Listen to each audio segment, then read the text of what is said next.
Call to order. Please rise to salute the flag. I pledge allegiance to the flag of the United States of America and to the republic for which it stands, one nation, under God, indivisible, with liberty and justice for all.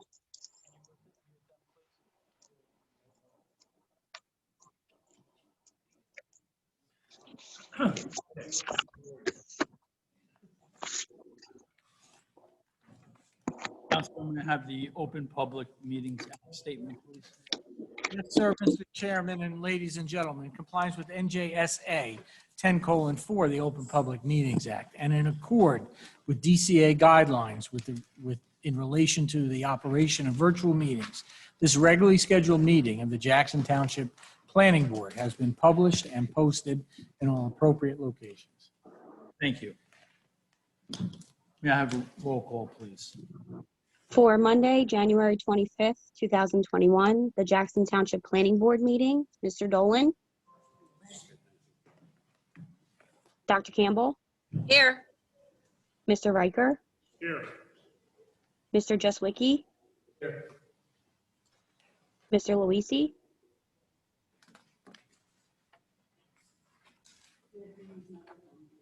Mr. Luisi.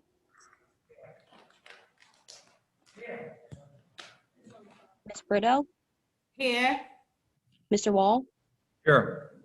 Mr. Fleming. Here. Mr. Riccardi. Mr. Herring. Mr. Hudak. Here. Okay. Payment of voucher recording secretary for this evening, January 25th, 2021. May I have a motion, please? Motion moved. Second. And roll call, please. Mr. Dolan. Dr. Campbell. Yes. Mr. Riker. Mr. Justwicki. Yes. Mr. Wall. Yes. Mr. Fleming. Yes. Mr. Riccardi. Mr. Herring. Yes. Mr. Hudak. Yes.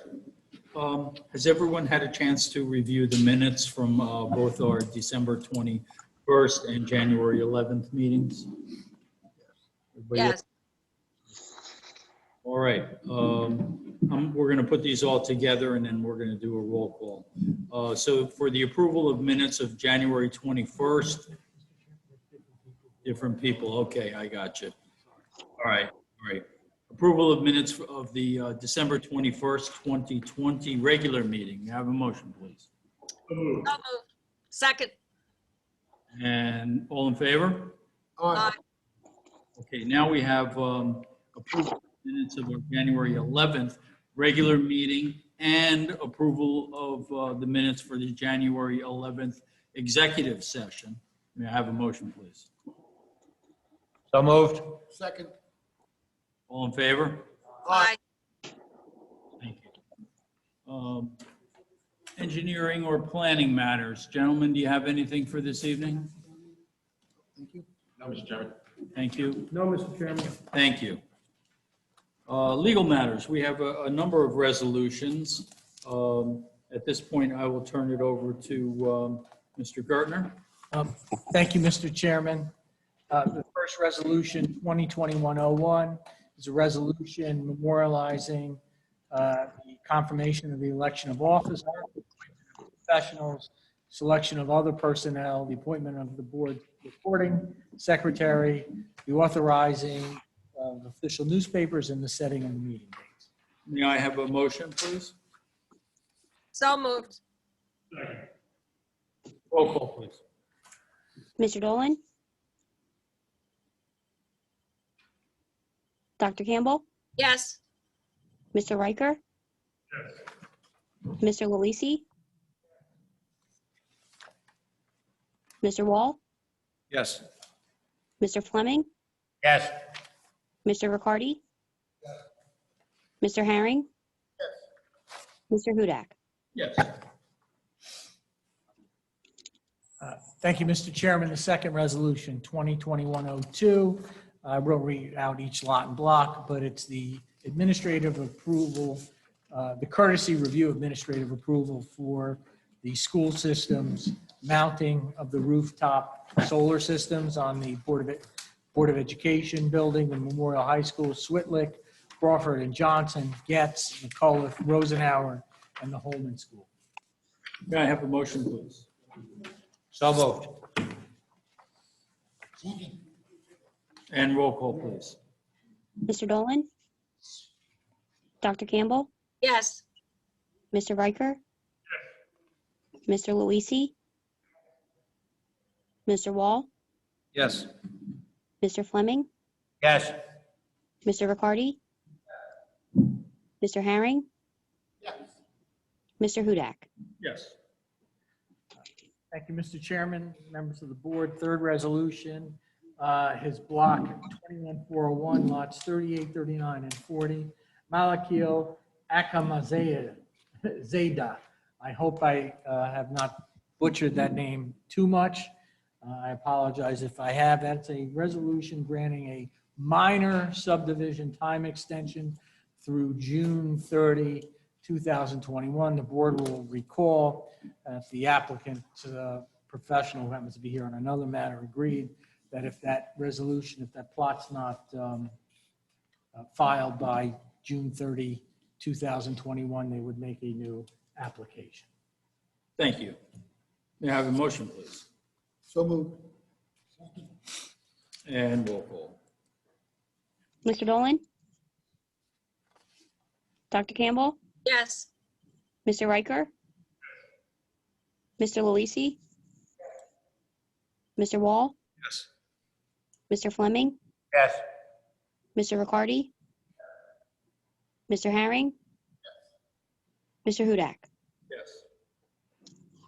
Changes to the agenda schedule. Mr. Chairman, if I may, maybe it's a little out of the ordinary for me to have been this involved, but I think maybe easier for everybody. The board will recall that the board professionals were tasked with looking out through at least May on the totality of our agenda.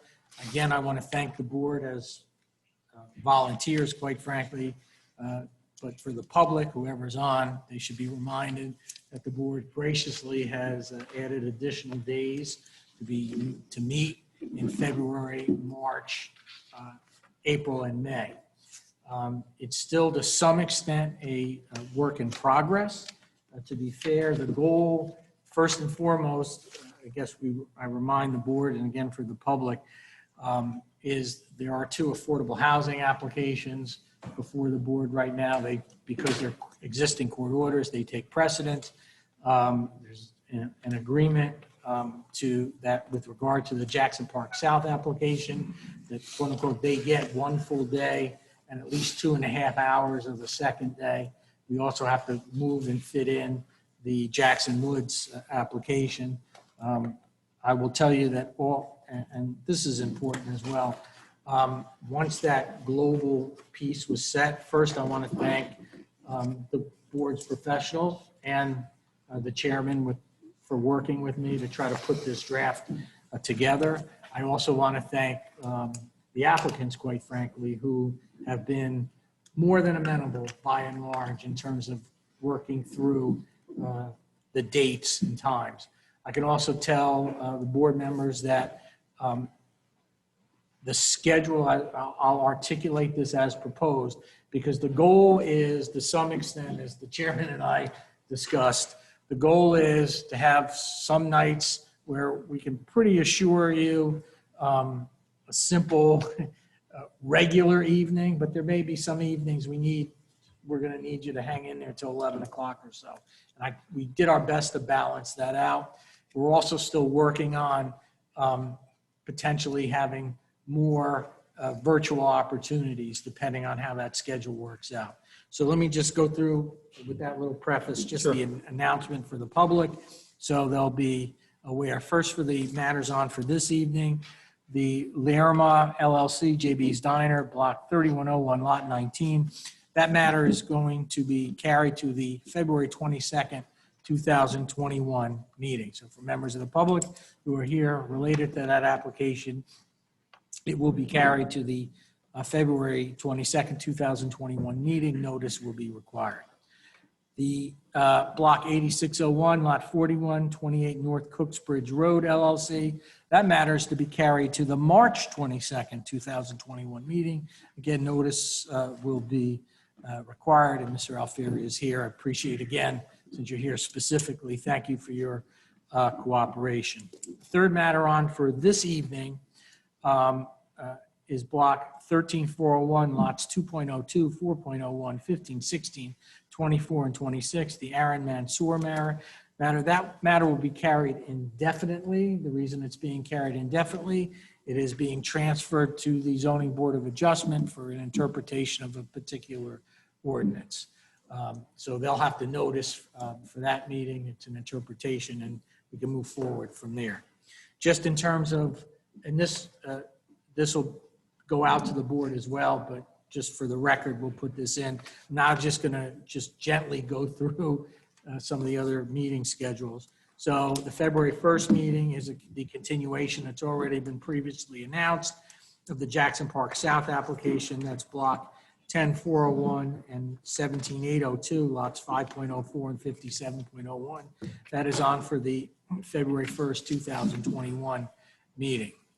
The February 8th meeting, the Jackson Woods Southeast matter is going to be carried to the February 22nd, 2020 meeting, which will leave for the board some courtesy review applications and any continuation from the Jackson Park South application. The February 22nd meeting is the diner application previously articulated by myself, as well as the Jackson Woods Southeast meeting. The March 1st meeting, respectfully, we recognize is a little heavy, but at least we'll attempt, we meaning the board certainly, to have these applications heard, and we can address them as they come up. Cedar Swamp Plaza, Dubin Contracting, Center State Healthcare System, and Zolte Investments. The March 15th meeting is currently scheduled for the Jackson Park South continuation, and the March 22nd meeting, the North Cooksbridge application as previously articulated. One or both, or perhaps even all three, depending on where the other applications are, could be available for other carried applications. We've also currently left the April 5th, 2021 meeting open for carryovers and matters that have not yet been heard. And there are a couple of new, applications in the mix, which we expect Mr. Klee complete this letter relatively shortly, that will probably be heard on the April 19th meeting. And there's another one that's even further out for May 10th. I'll work with Denise, if that's okay with the board secretary, in terms of getting this out to folks.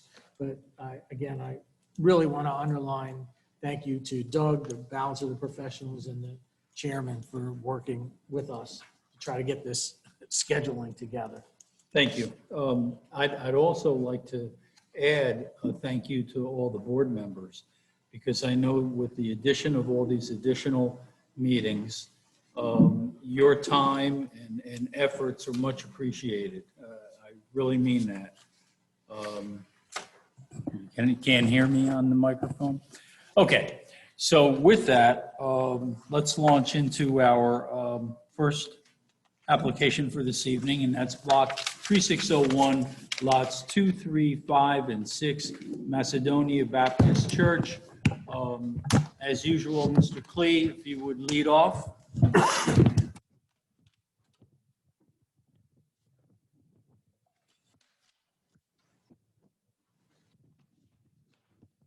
Thank you, Mr. Chairman.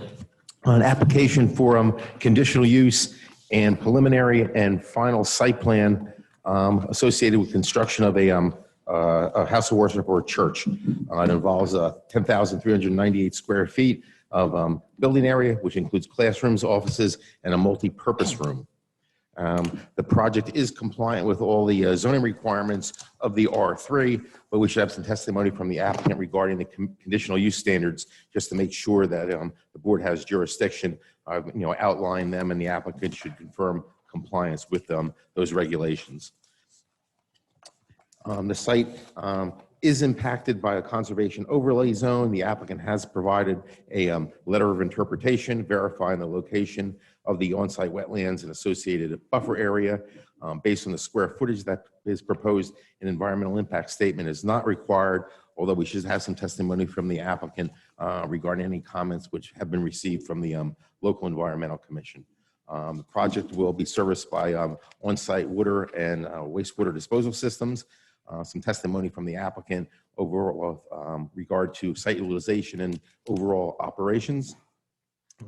Based on the square footage that's proposed, no traffic impact study is required, although the applicant may wish to address or discuss potential impacts on the county road.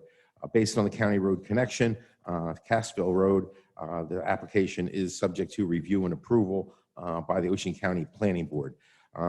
We just would like some testimony from the applicant regarding the separation distance between the new driveway and Winterberry Boulevard, just to make sure there's adequate separation distance to that public street.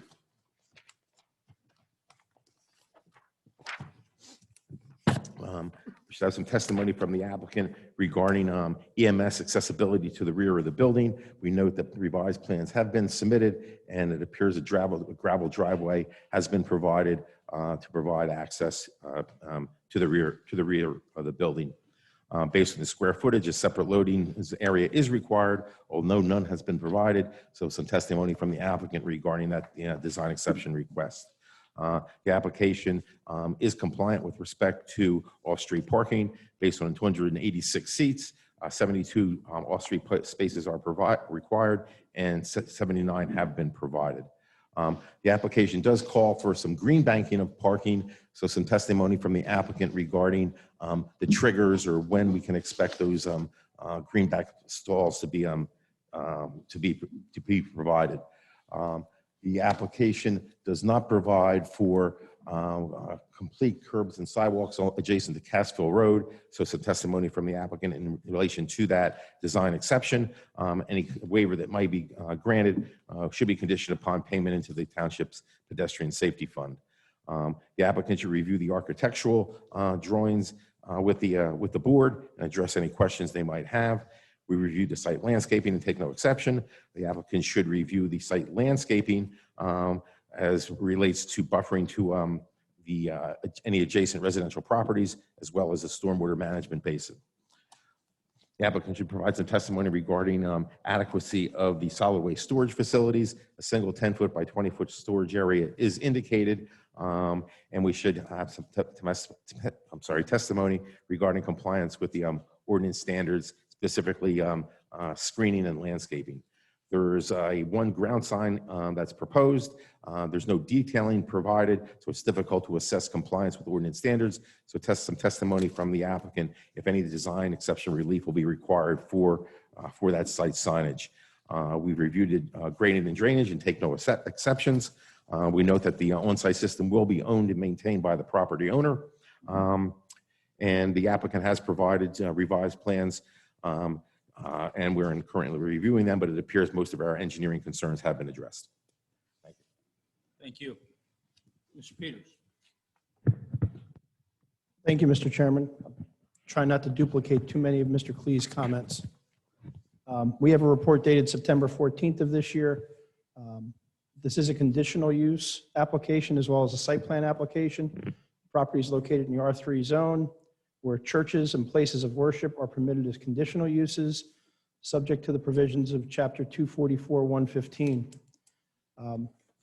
The applicant should address the conditional use standards as quickly as possible.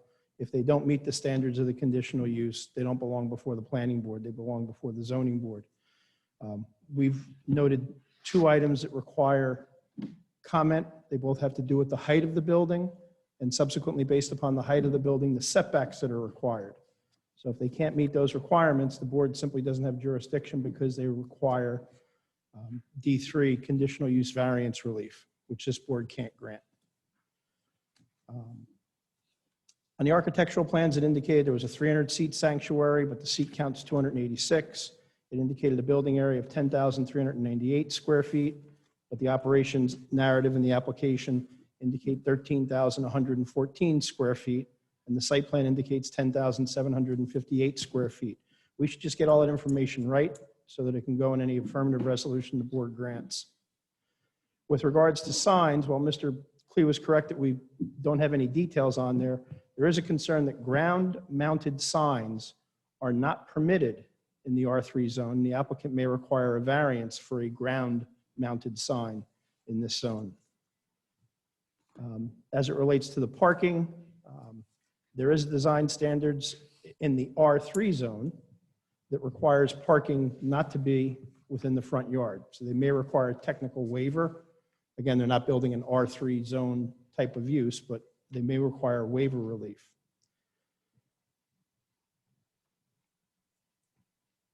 A 6-foot shade tree and utility easement is normally required along the existing street, and shade trees are normally planted in there. The landscaping plans don't indicate them, and a waiver may be required. As it relates to the lighting, there's a lighting design standard that indicates you have to have half a foot candle throughout parking areas and access drives. It appears that along the access drives, they may not meet that standard, so that may require a waiver. And the plans don't indicate any wall-mounted lights on the structure. There should be some testimony regarding that. With regard to solid waste and recycling materials, Mr. Klee had indicated the size of the structure. There is a design standard that it needs to be accessed by curbing, and believe it or not, if they don't have curbing, they require a waiver from the board.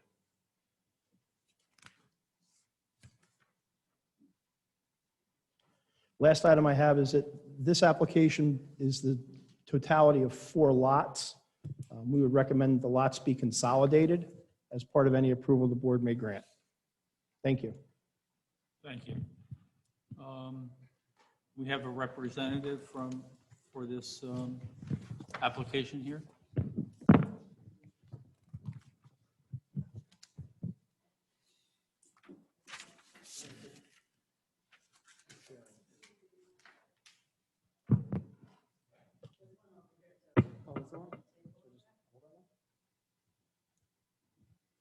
Because I know you guys are going to have questions, right?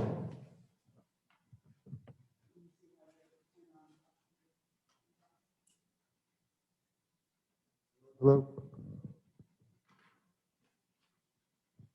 Good evening, Chairman, members of the board, Ms. Bono, Mr. Klee, Mr. Peters. My name is David Leone. I'm an attorney with Carton Law Firm in Manasquan. I'm here to represent the Macedonia Baptist Church in support of this application. We have a number of design professionals here, as well as the pastor of the church, who are prepared to offer the testimony in response to the comments of Mr. Klee and Mr. Peters this evening. I would start out with my own work that Mr. Peters just mentioned, which is consolidation of the 4 lots. Those are lots 2, 3, 5, and 6 in blocks 3601. They're all contiguous. I will work on preparing a consolidation deed and legal description to the approval of Mr. Gertner in the event the application is approved.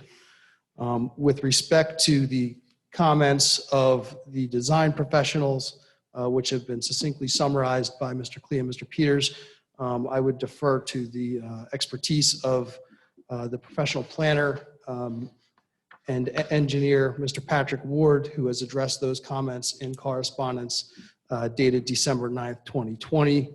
Mr. Ward has gone point by point and addressed the various concerns of the Bureau of Fire Prevention, the Bureau of Traffic Safety, the Planning Board review, as well as Mr. Klee and Mr. Peters. So with that, in the interest of moving the application along, I would like to call Mr. Patrick Ward.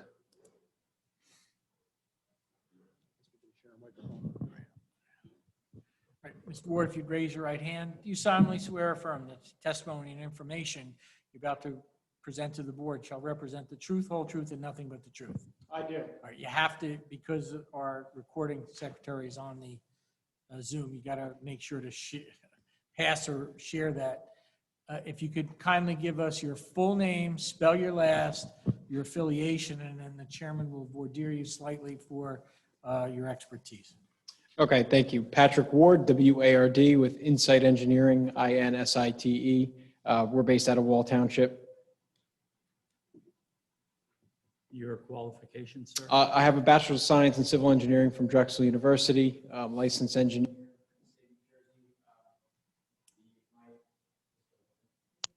I believe the microphone cut out. I do apologize to interrupt.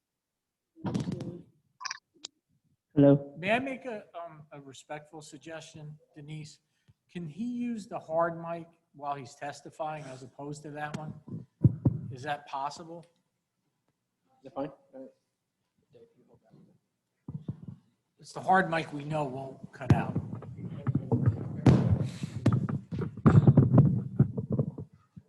feel like I'm going to knock it over, maybe. Okay. Okay, so, yeah, that should be pretty. It's the right size for me. That's good. Yeah, professional engineer in the state of New Jersey for over 7 years, professional planner in the state of New Jersey for over 5. Both licenses are active and valid. I have not been before the Jackson Planning Board, but I have testified as an engineer and planner before numerous boards throughout Monmouth, Ocean, and the northern counties. Thank you. We accept your credentials. Appreciate it.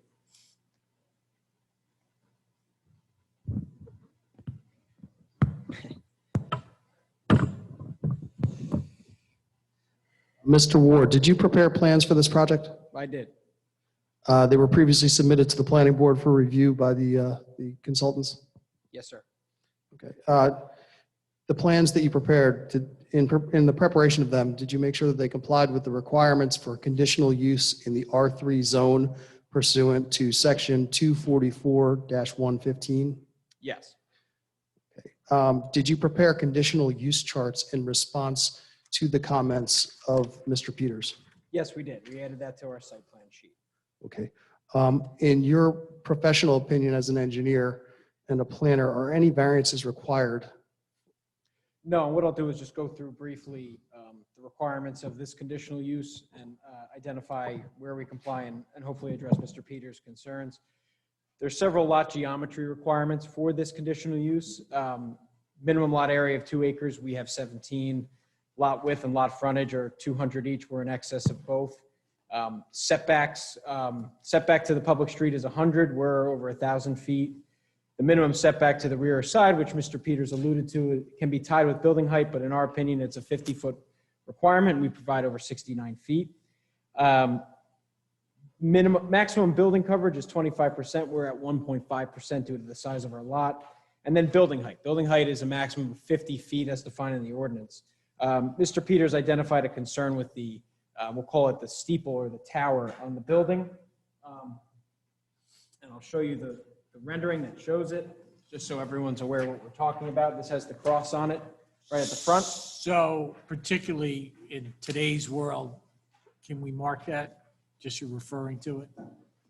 And I believe this is the exhibit that was previously marked as it's WAM1 sheet A2.0. 3.0. 3.0, I apologize. So the focus of this is not so much the general roof. We feel that the entire building complies, but the focus of Mr. Peters' concern is the tower with the cross. The structure height exceeds 50 feet. However, when you look at the ordinance definition for building height, it's a function of average grade around the building and the mean roof height. Particularly for this type of appurtenance on top of the building, there are provisions in the ordinance for exceptions. Such as stair towers, steeples, other things like that, where they take up less than 20% of the building footprint. This tower is way less than 20% of the building footprint.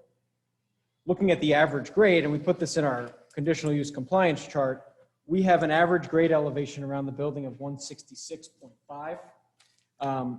Based on the finished grade, the first floor to the average grade, first floor is 171. We have a 4.5-foot difference from first floor to the average grade. Therefore, with the average height of 20 feet to the main roof, we feel our building height is 24.5 feet, where that tower is not included in that calculation. The tower itself is about 14 feet tall, so if the board were to disagree with the inclusion of that, 24 plus 14 would be 38.5 feet, which would still be under the 50-foot maximum. With that, we feel we comply with the building height for conditional use as well as the enhanced setback criteria, as there is no enhanced setback.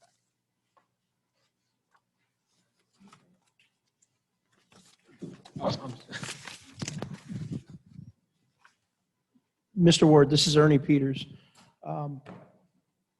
The drawing, I think you referred to A 3.0. Correct. That shows a dimension on the right-hand side of the front elevation of 52 feet, 4 inches. Correct. Can you explain what that dimension represents? So while I didn't prepare these drawings, just from my inspection of them, that dimension is to the peak of that tower to the lower floor elevation, finished floor elevation. So with that 52 feet 4 inches, albeit is very deceiving. It appears that that's our building height, but we do have an average grade which is higher than that lower grade elevation. Thank you. Thank you.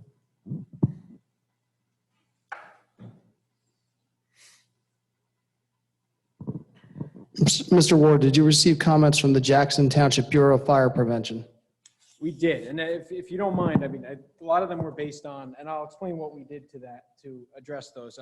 If I can explain to the board the totality of the site, and I'll explain what we did and what addressed what with in terms of the Fire Bureau. Is that okay? I think it'll be a more cohesive presentation. What I'd like to do to start is just describe the existing conditions. So this exhibit, that's okay, is IS1 sheet C200, which is our existing conditions plan.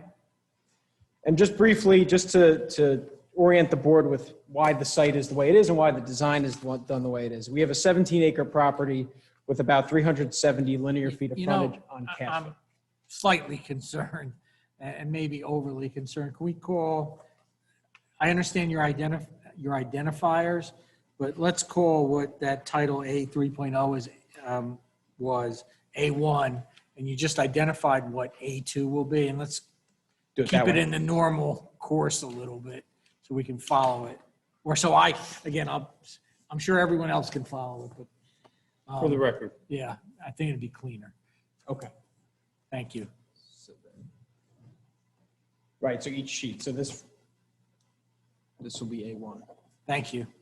You're welcome. Okay. So this is A2, which is our existing conditions plan as part of our revised site plan set. And just to really briefly give the board a flavor for what this property is like today, very large site, 17 acres. We have 370 linear feet of frontage on Cassville. The geometry of this lot, as you can see on this plan, is kind of unique. It's about 2,000 feet deep, and we have this lot 4 in the back, which kind of eats into our rear yard, or the very rear of the property, which is technically owned by the township. Our project is proposed on the first half of the lot, the Cassville Road side of the lot, which is west of that township property.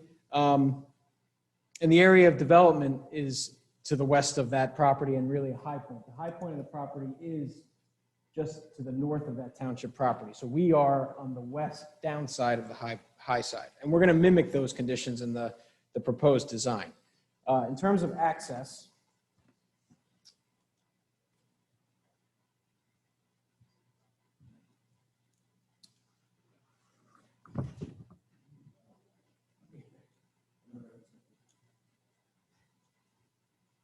and this will be A3.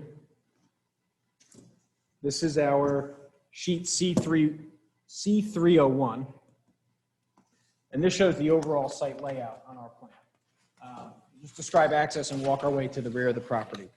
We have vehicular access on Cassville Road. One One of the things Mr. Klee noted in his review memo was the separation distance between our property and Winterberry. And really notably, when you're looking at two different intersections across the street from each other, you want to look at from the center line to center line. Because Cassville Road is a county right-of-way, we did contact the county really on the early stages to confirm that our driveway location is acceptable to them since they have jurisdiction. And they did confirm, due to this arrangement versus Winterberry, there really is no requirement. Generally, you want 150 feet. We're at just over 140 feet. The reason they're not as concerned is because this is not your typical left turn conflict, such as if our property and our driveway were to the north of Winterberry, we would want at least 150 feet so the left turns off of those side streets don't conflict on Cassville. In our case, we're the opposite. So our left turn movements do not conflict. Therefore, the county finds this to be acceptable. And in their review memorandums, they did not bring up the separation. We're proposing a 24-foot wide drive aisle that will wind through the site up to the main parking lot and church building. We are not proposing curbs and sidewalks along Cassville Road. We are seeking that design relief. The applicant is happy to address the township fund for those improvements. However, on Cassville today, there are limited sidewalks and there are no curbs along this section of Cassville Road. As we enter the site and at the driveway, we do have tapered curb at the entrance. The curb tapers out as you get into the site to the east, and where we just have a 24-foot wide asphalt access road up to a curbed parking lot. The building we're proposing has 2 floors. The footprint is just over the 10,000 square feet, and the total floor area is 13,114 square feet. The church will be accessed by a covered drop-off entrance at its front, which has a drive aisle for the patrons, as well as 2 entrances to the lower floor that are ADA accessible from the parking lot. And you'll note on our plans that where the ADA parking spaces, which I'll testify to in a moment, there is a crosswalk provided and there is an accessible route to both the front door and to the 2 lower entrances. In terms of parking, the parking lot for the church is located at its front, which is common for this type of use. We understand this is a waiver and respectfully request the board to grant this waiver. The church has 286 seats, which by ordinance requires 72 parking spaces. We're providing 79 parking spaces, 5 of which are ADA, and they're identified here on the plan. As you can see, we are green banking an additional 49 spaces, which is in excess of the ordinance minimum. The applicant is banking these in an effort to accommodate a future full congregation and ensure that adequate parking is provided for on-site, off-street for the congregants. We feel that we do agree with the ordinance requirement for the minimum amount of parking spaces to be provided, but we are looking towards the future as if the congregation expands within the existing building or the proposed building to make sure we provide adequate off-street parking spaces, as no on-street parking is allowed for on Cassville Road. We're proposing a refuse enclosure in the northwest corner of the parking lot, which will happily separate from the main parking lot with a curb per the ordinance to avoid that design waiver. The parking lot is appropriately signed as requested, and signed as in stop signs and pavement markings, as requested by the Traffic Safety Bureau and the Fire Bureau in both of their review letters. We provide stop bars, stop signs, directional arrows, and fire lane markings as requested. Pedestrian access to the building from the parking lot can be accommodated in 2 ways. Through the main entrance, where we provide a paver courtyard up a series of stairs to the covered entrance, or to the south across one of the driveways to our 2 ADA accessible routes. I touched upon the conditional use requirements already. In terms of our specific zone, we do comply with all the zone-specific requirements as well. So we are not here seeking any variance relief. In terms of stormwater management, I will leave this sheet up because I think generally it's easier to talk about. And as I mentioned before, the site slopes from our area of development to the west to Cassville Road. There is a high point to the east of us. That's kind of close to the township property. That is about 20 feet higher in elevation than when we're proposing the building. So that is the ultimate high point of the property. It slopes down to the east from there, and it slopes down to the west this way. We're proposing to mimic the existing conditions in this drainage pattern, where the majority of our runoff today heads towards the Cassville Road right-of-way.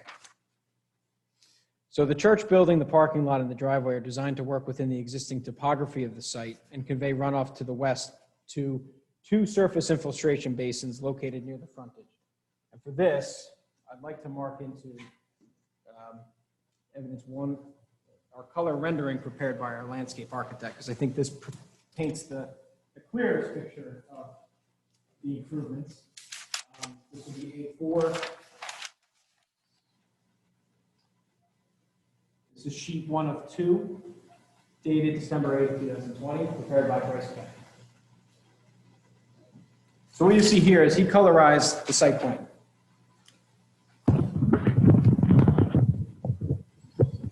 And of course, his landscape plan. So what we have here, this is the west side of the property down by Cassville Road. We are proposing 2 infiltration basins, one larger than the other. This is meant to collect all improved runoff, attenuate those flows for water quantity, quality, and recharge requirements, and discharge them safely to Cassville Road. Again, it's mimicking the existing condition while also providing the necessary stormwater management mitigation measures for quantity, quality, and recharge requirements.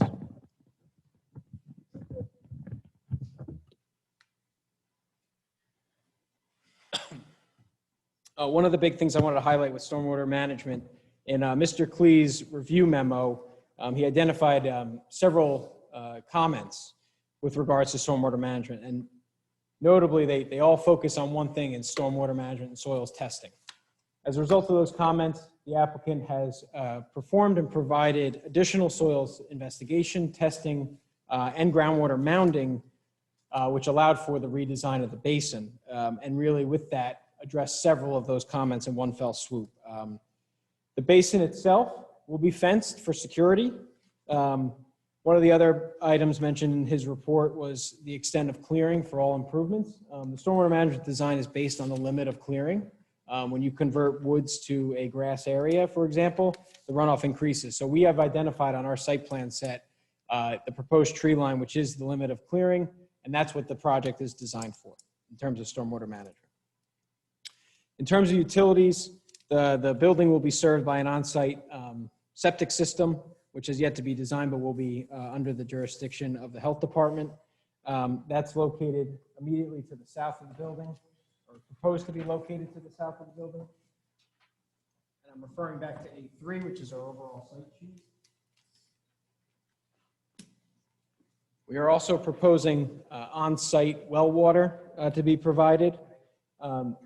Electric service will be... Wait, sir, hang on one second, just for some levels of consistency, as well. With regard to the septic system, the boards in general have been moving towards a nitrate system.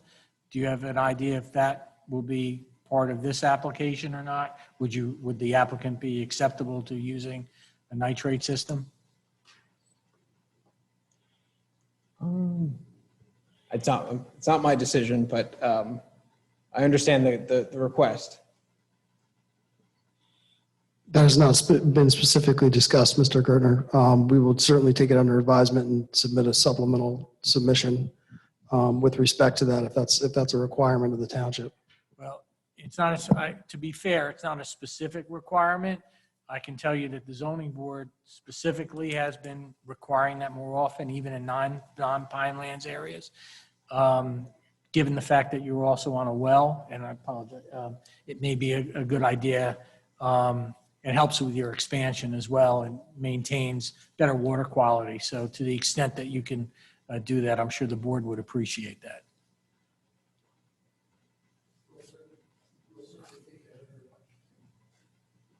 We'll certainly take it under advisement and get back to the board, Mr. Gertner. Thank you.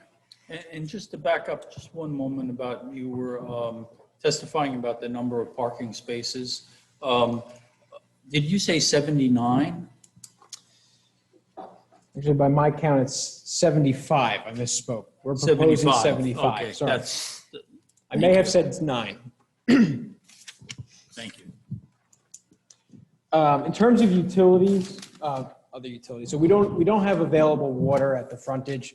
However, I guess there's a long-term dream of providing water to this frontage and providing water to this site. With the Fire Bureau review letter, one of the review comments was to provide what's called a dry hydrant system on site because there is no public fire water to be provided.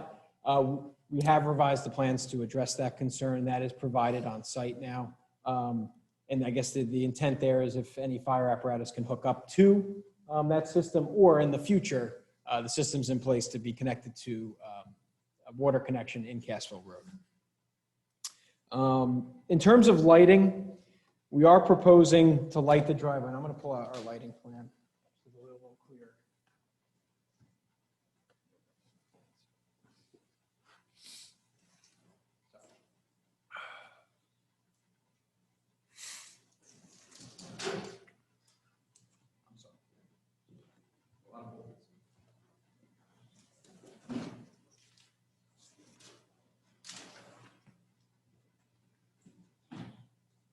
All right, this will be a 5-hour site plan sheet C600, which is our lighting plan.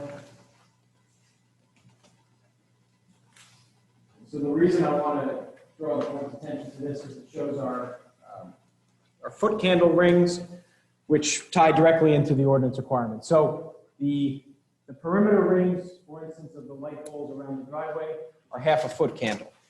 That's the minimum ordinance requirement for lighting pavement and parking and walkway areas. We're seeking a waiver from providing the minimum half a foot candle within all parking, all aisles and all walkways.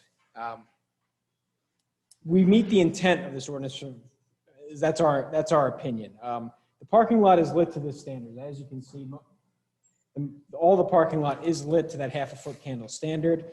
Any walkways around the building, and notably really on the south and east side of the building, will be lit with safety and security lighting as required as part of the building design in accordance with any building codes.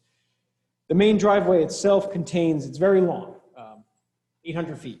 The main driveway itself contains 4 freestanding light poles that provide a wide spread at each location. And as you can see, there is a gap between each of those light poles. We acknowledge that the lighting could be expanded further within the driveway, but we were seeking a reasonable solution when considering safety, costs for the church, and practicality. The main driveway entrance at the intersection with Cassville Road is lit to the standard that the ordinance requires, which is very important. And the parking lot is lit, which is also very important for safety. However, we do not anticipate any pedestrian foot traffic accessing the parking lot from Cassville Road at night along the driveway, only vehicles. So with that, we feel this is a reasonable waiver request. In terms of signage, Let's hang there too. Sure. I would, if I may, Mr. Chairman.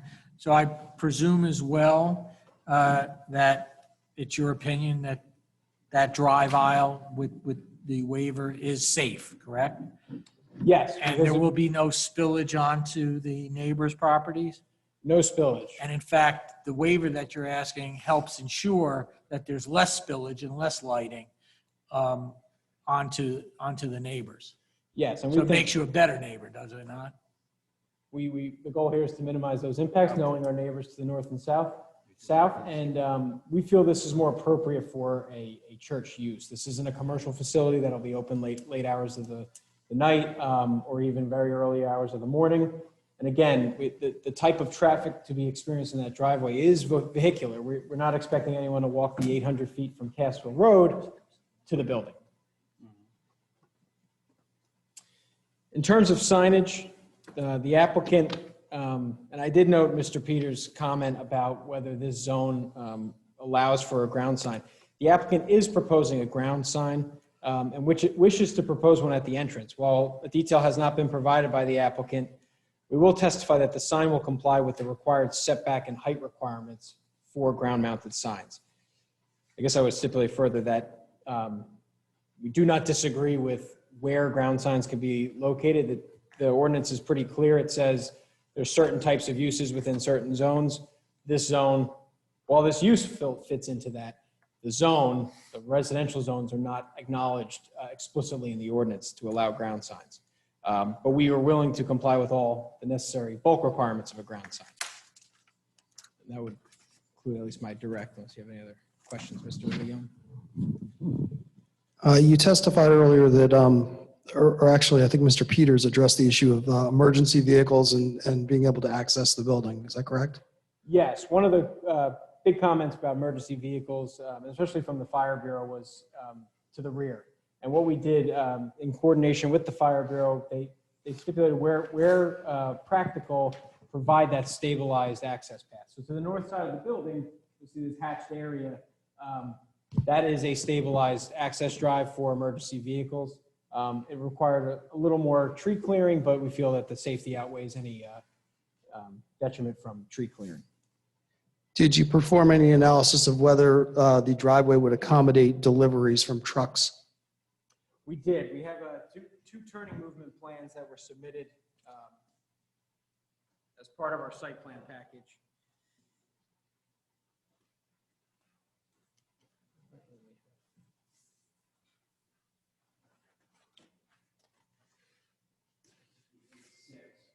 This is our fire truck turning movement plan, sheet C303, 36. And this identifies typical fire truck from the township and its ability to enter, circulate, and leave the site.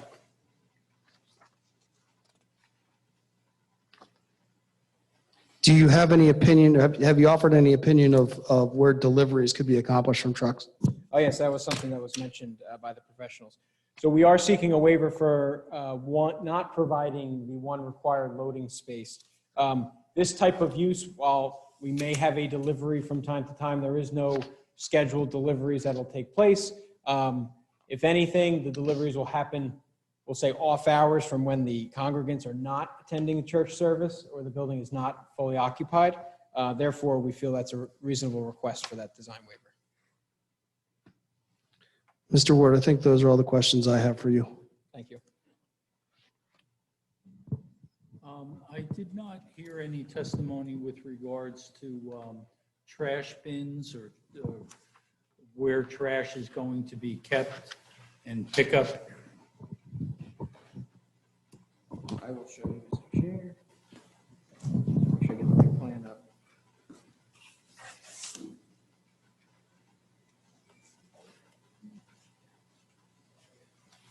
So the refuse enclosure is proposed in the northwest corner of the parking lot.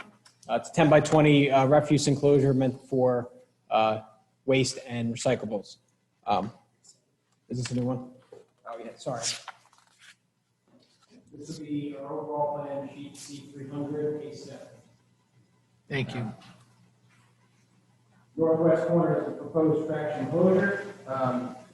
We will eliminate the one waiver for that, for the providing a curb to separate it. That's no issue. We envision it to be private pickup. You know, the church is not going to be a large waste generator or even recyclable generator unless there is some sort of event. So whether it's a service or anything else similar to that as part of the church operations, that's when we anticipate trash generation. And with that, I would anticipate trash pickup once a week and recycling pickup as well from a private collector.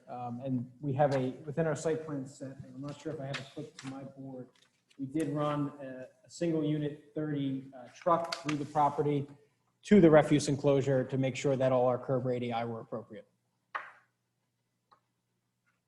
Thank you. Do you have any other testimony from this witness?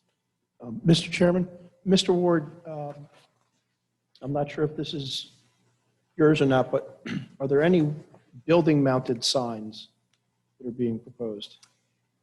I do not believe so. Nothing was indicated on the architectural plans. Unfortunately, I did not prepare them, but I do not believe we're proposing them, although I'll leave it to the applicant and the architect to testify to that. And you had testified about the lighting. Do you know if there are any proposed wall-mounted signs on the building?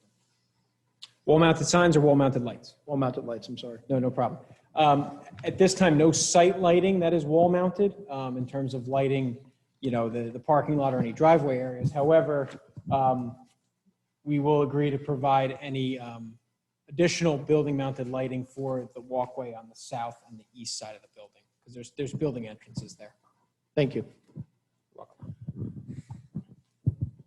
Doug Clay, just two, Pat. What's the maximum depth of the stormwater basin? And what's the proposed fencing? Split rail fence with non-climbing mesh. And the depth, so our berm elevation is 148.2 and the bottom elevation is 145. So it's about 3.2 feet. Okay, thank you. Any member have questions?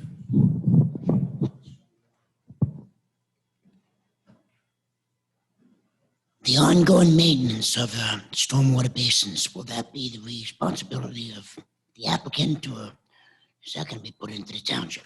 No, that'll be the responsibility of the applicant. Okay, thank you.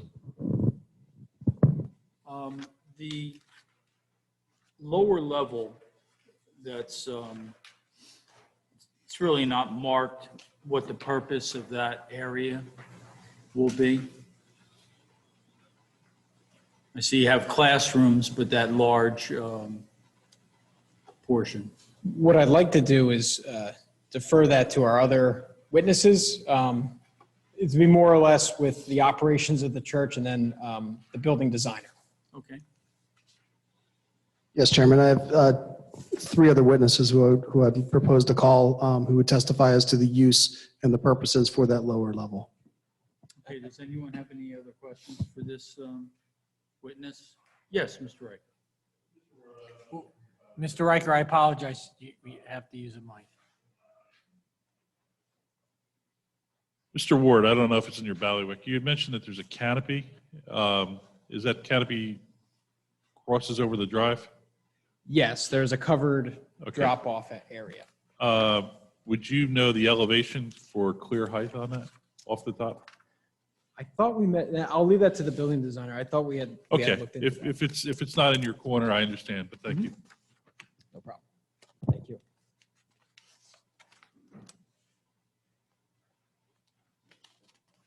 And just to clarify, proposed landscaping and any tree removal mitigation will be handled by Mr. Bennett, who will testify to that. Just want to let you know, I wasn't omitting that from my testimony. No one? Okay. Next. Thank you. Thank you, Mr. Ward. The applicant would now like to call Bryce Bennett.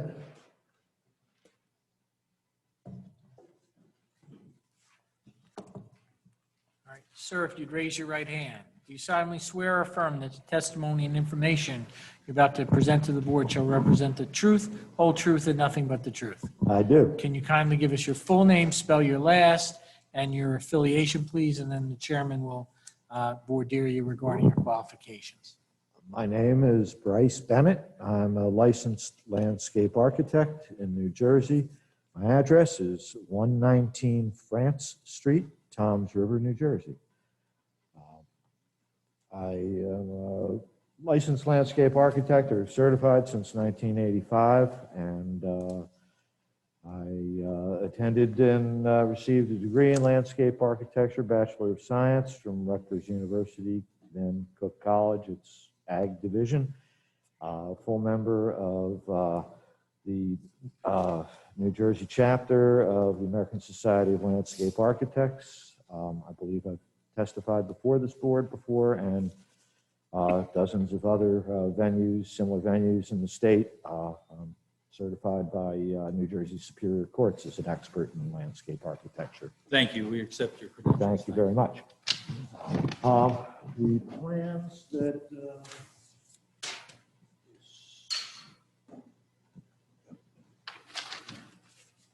The plans that you see before you were prepared by me exclusively, and the field work for it was also performed exclusively by me.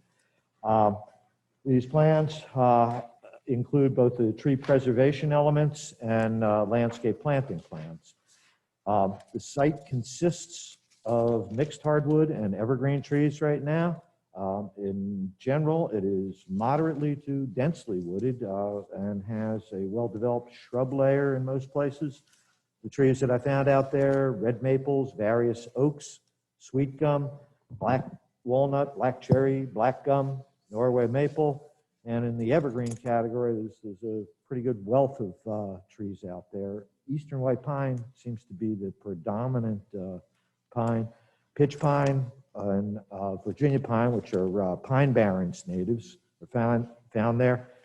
Eastern red cedar and American holly are also present. I did not find any particularly exceptional specimens or very large champion trees out there and such. As I say, it's fairly densely wooded, but nothing particularly exceptional. We have requested a waiver in the lower left-hand portion of the plan that appears up there. The waiver, give me here. Has this exhibit been marked? You're referring to A4. Actually, it's the, oh, yes, I'm sorry. For my vantage point, yes, A4. My apologies, that's not A4. That's been marked in yet? It is not. We'll mark it A8. Okay, this is, Yes, Mr. Gertner. Thank you. This is A4. okay. We're looking at A8. Actually, yes, A8. That's the information.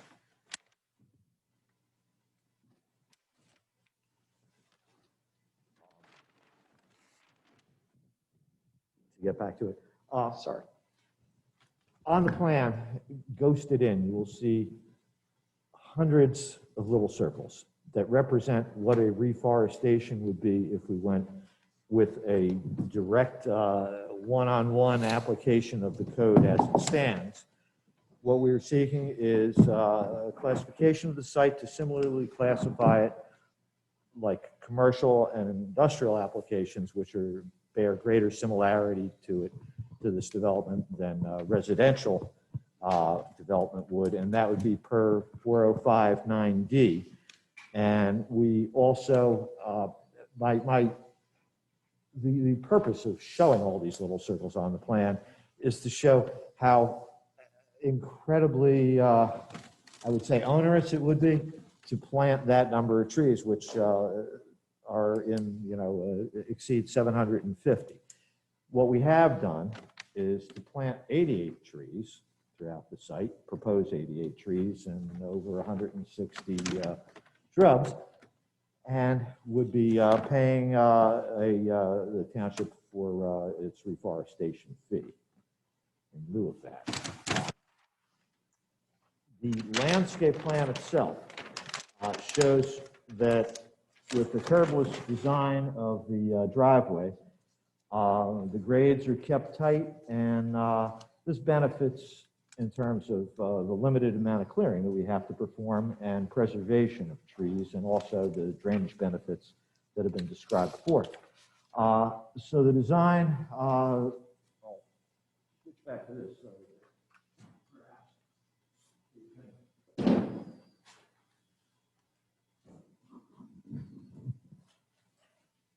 See that we're doing something akin to a street tree type of design coming in from the roadway, coming in from Cassville Road, and leading all the way up to the house of worship. On the way, I've planned some groupings of redbuds and service berries, which are flowering trees, and also river birch, which is an exceptional larger growing ornamental tree.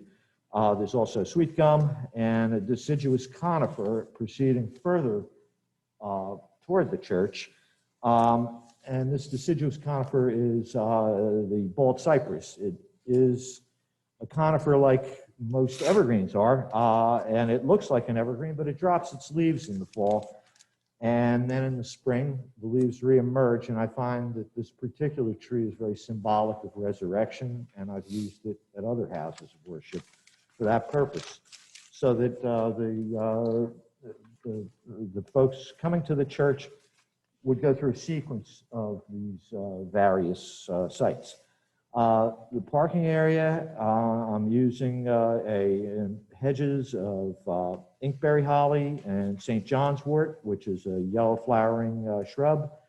And I'm also using yellow flowering magnolias, which are pretty spectacular, somewhat unusual, but I've found great success with them, and they're very striking in the early spring. In keeping with a theme and simplicity, I'm also using sweet bay magnolias, which are highly scented, beautiful lemony smelling flower, and using them close up to the building. The foundation plantings are kept relatively simple, trying to highlight the aspirational architecture that we have. And an important tree that I'm using is the tulip tree, which is a native tree, not to be confused with the pink flowering magnolias, which some people sometimes call tulip trees. This is actually the tallest growing native species east of the Mississippi. And it attains size fast. And one of the reasons, actually the primary reason that I'm using that is to offset the scale of the building and to give it a sense of place right away, or at least within a couple of years. And the tulip tree is also in that family of magnolias. It has a large flower that it's mostly high up in the canopy, but it will coordinate with the others. It has cream, green, and orange colors. It's quite festive. Screening of the site is achieved by the deep areas of native woods, which we've retained. One area to the north of the proposed parking I found to be a little bit close to, or closer to the adjacent properties, and also not have quite the same level of understory that the areas to the south had, so that I've included a hedge of bayberry along there, which should serve quite well to increase that buffering capability through there. The basins, the large basin and smaller basin, they're surrounded on most of their sides by the existing trees. It's set back a little ways from Cassville Road, and the appearance in that way is less apparent to the general public, and that the trees along the entry drive also will screen off some of the views of that and provide beauty.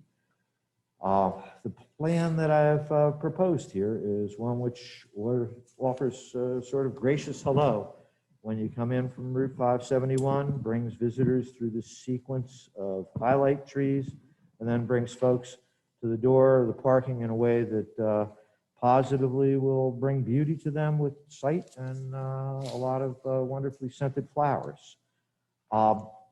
In regard to Mr. Peters' comment, introductory comments, regarding the street trees along Cassville Road, we're retaining quite a bit of existing large trees through that area as the clearing for the right-of-way improvements there. I don't know whether there will actually be space for street trees through there. However, if the board or the professionals see fit, shade trees will be added at that location, and in a distance of spacing in keeping with the code. Overall, I find that the plan meets the needs of the applicant and should be a benefit to the community, in my professional opinion. And I welcome any questions. Mr. Bennett, does your landscape plan include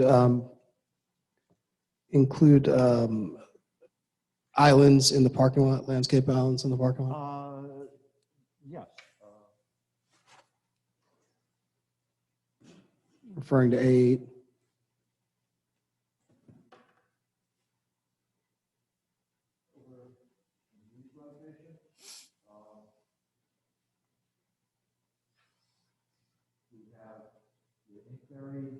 Hedge along with the St. John's wort, and then on the end caps are magnolias. Over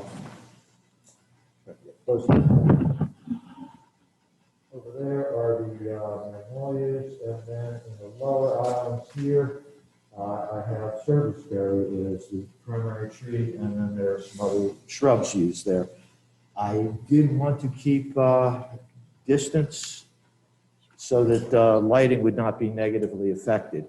So that affected the number and precise location of the trees. And that's what you've seen here is how I sought to optimize that. Your finalized landscaping plan would address disposal of stumps and debris. It is not cited on there, but note to the effect that that will be properly disposed of can be added to the plan, certainly. And have you addressed whether the landscaping requires any irrigation?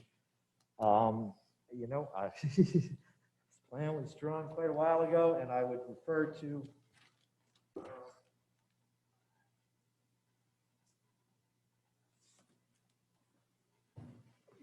forgive me for needing to refer to my plan. I believe that the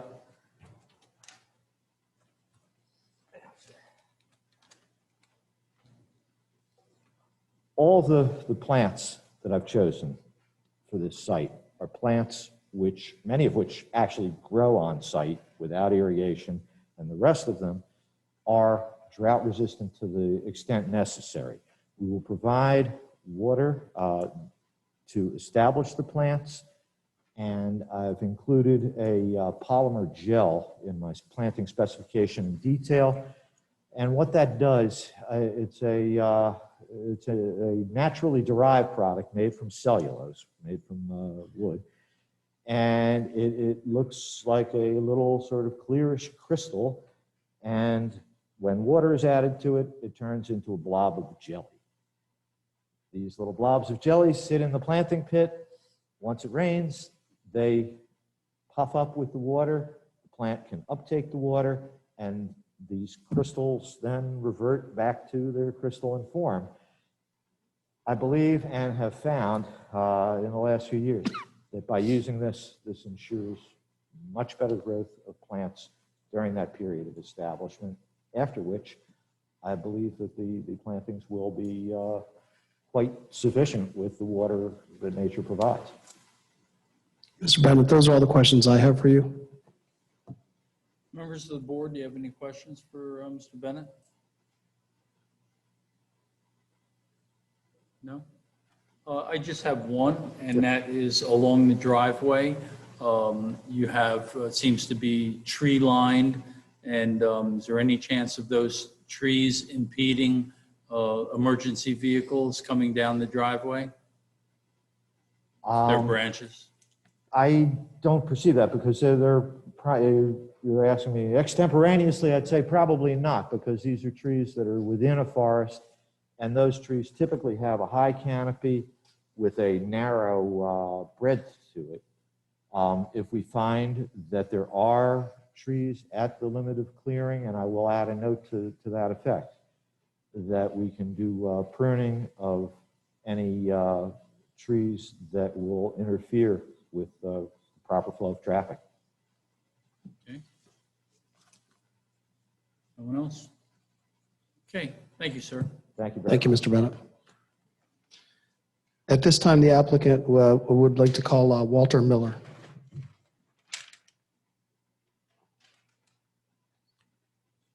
Sir, if you raise your right hand, do you solemnly swear affirm that testimony and information about to present to the board shall represent the truth, whole truth, and nothing but the truth? I do. If you can kindly give us your full name, spell your last, your affiliation, and the chairman will ask you for some professional qualifications.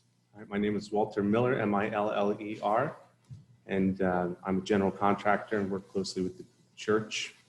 Very familiar with the architectural design and can provide some fact testimonies to the design of the building. Just to clarify, Mr. Chairman, he's being offered as a fact witness, not an expert. Mr. Miller is not an architect. Okay, thank you. And if you could just adjust that microphone better for yourself, please. Thank you. Mr. Miller, what is your professional background? I'm a general contractor. I've been in the construction industry for 25 years. For 15 years now, I've been a part of a design build firm that works specifically with churches with reference to assembly use and preparation. I'm heavily involved in the church myself, so I know very specifically what their needs are and how to accomplish them and walk them through the code. And you are the principal of your firm? Yes. And the name of the firm? Walter A. Miller, Inc. You've previously built churches within the state of New Jersey? Yes. Approximately how many? We work with approximately 3 churches per year, so I'd say about 45 churches.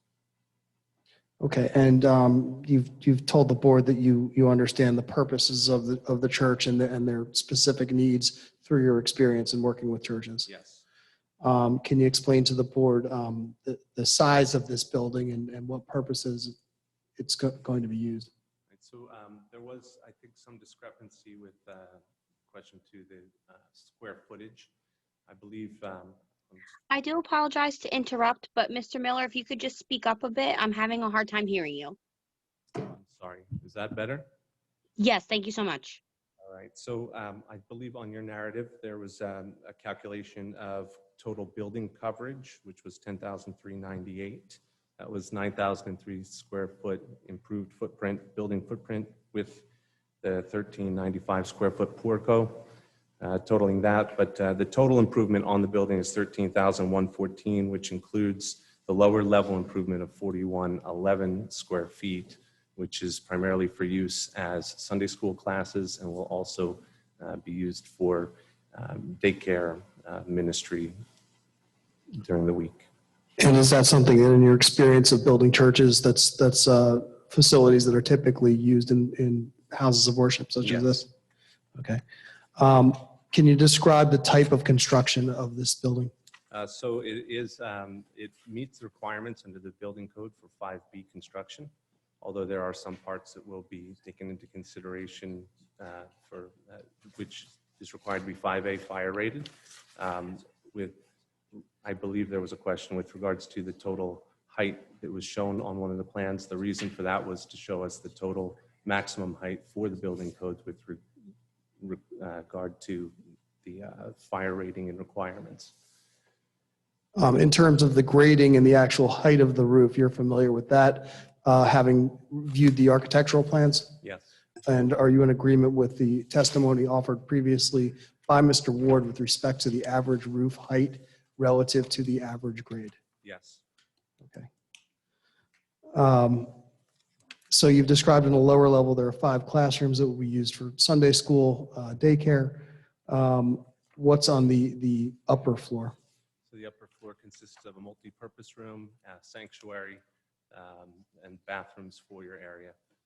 There's also, I think there was a question to the discrepancy of the total seats. So I believe it was 286 shown in the plan, 300 total for calculation. The purpose of that 300 calculation includes the additional 14 individuals that will be in the sanctuary, either on stage or in the changing areas for the baptistry with regard to egress paths and calculations.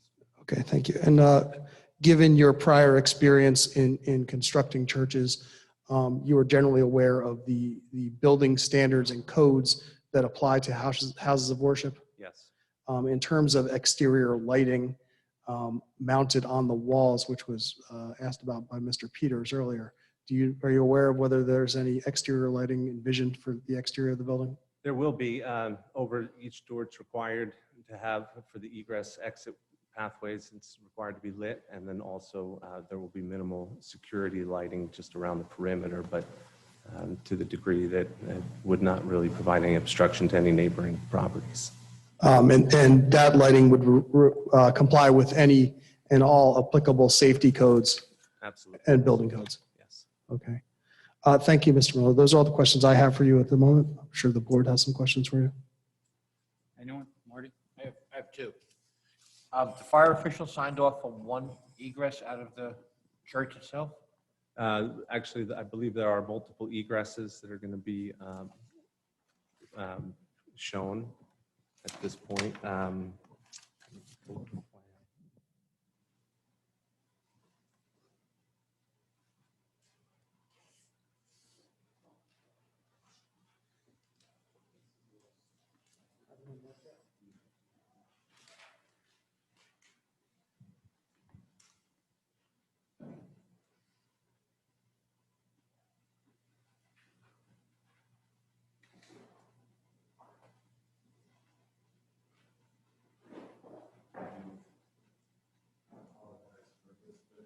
Mr. Miller is referring to Exhibit A9, which is sheet A2.0 of the WAM design drawings. You're gonna need the microphone.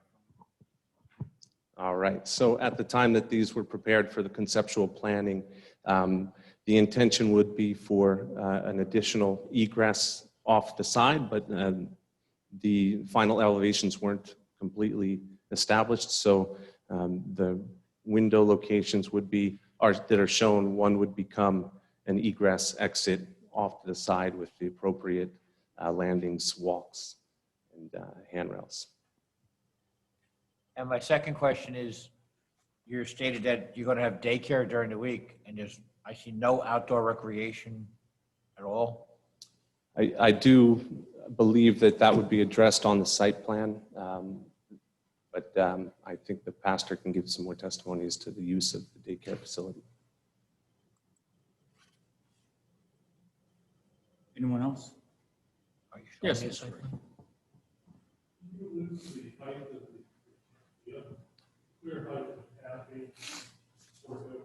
So at this time, the canopy is shown at 12-foot clear height, which is a standard for church use with no real intention for any large trucks. It's just simply pedestrian vehicles. I'm sorry to interrupt again. Can Mr. Riker's question be repeated? I didn't hear it. Sorry. The question was, what is the clear height underneath the portico canopy? And the answer was 12 feet.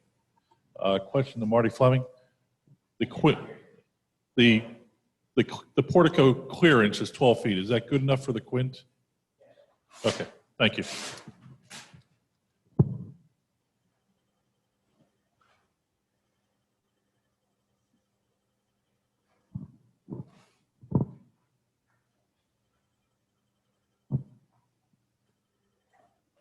Mr. Chairman, I believe the Vice Chairman, Mr. Herring, has a question. Yes.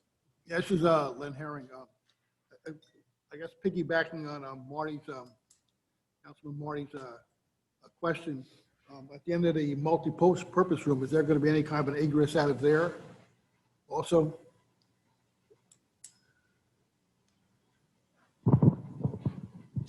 I know that you might have events, parties, or whatever that might happen there, you know, and you hear stories about one way if something happens.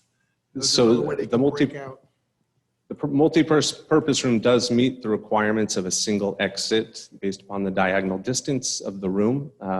It will be shown on the building code plans or the building plans that are submitted.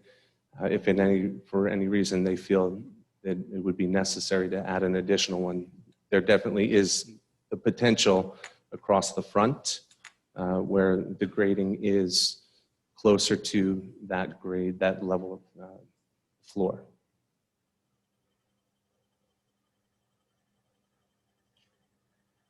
So you're saying it only has one egress, The multi-purpose room does have one egress, yes. and you're comfortable with that? I'm confident with that, yeah. Again, if at the time it is reviewed from the building subcode official that he feels the need or feels it doesn't meet that requirement, we definitely could add that egress. Mr. Wall, did you have a question? Okay. Can I go? I'm sorry. Go ahead. I'm not done. You said that the outdoor recreation is shown on the site plan. Can you give me a page? Actually, I said it could be shown on the site plan, so I don't believe that it is. We did discuss it. We can provide it. Yeah, there's even in the area that is allocated for the septic area, there is some grade, average grade there that could be used for that. So it sounds to me like you don't have a plan right now for any outdoor recreation for this school that you're going to be running. Is that what I'm hearing? Well, I don't think it's shown, but there was a plan to comply with that. And did you mention that it would be over the septic leach field? Is that? Well, in that region, in that area, that there's clearing that is clearly, it'll be open. Mr. Chairman, Yes, sir. can we take a 5-minute break? Yeah. Sure. Okay. We're going to take a 5-minute break. We'll be right back.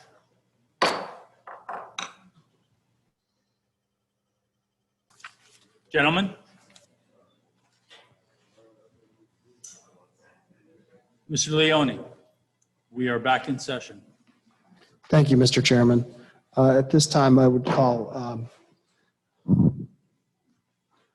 Pastor Edward Harper.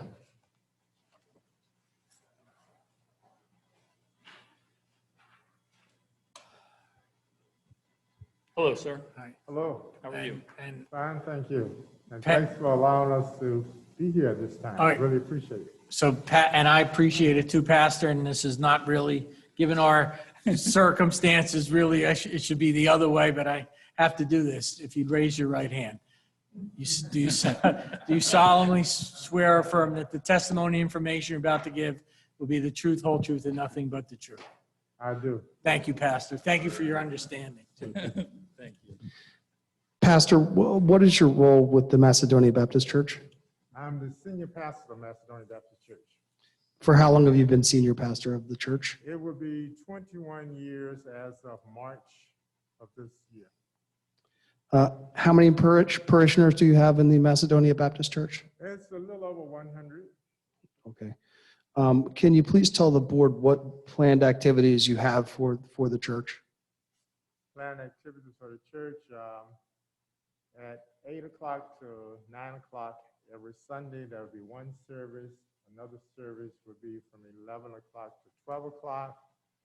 On Tuesday nights, we have a 7 o'clock to 8 o'clock Bible study and praise service. There will be. Pastor, we apologize. If you could speak either closer to the mic or Okay. the mask. Yep. Okay. There.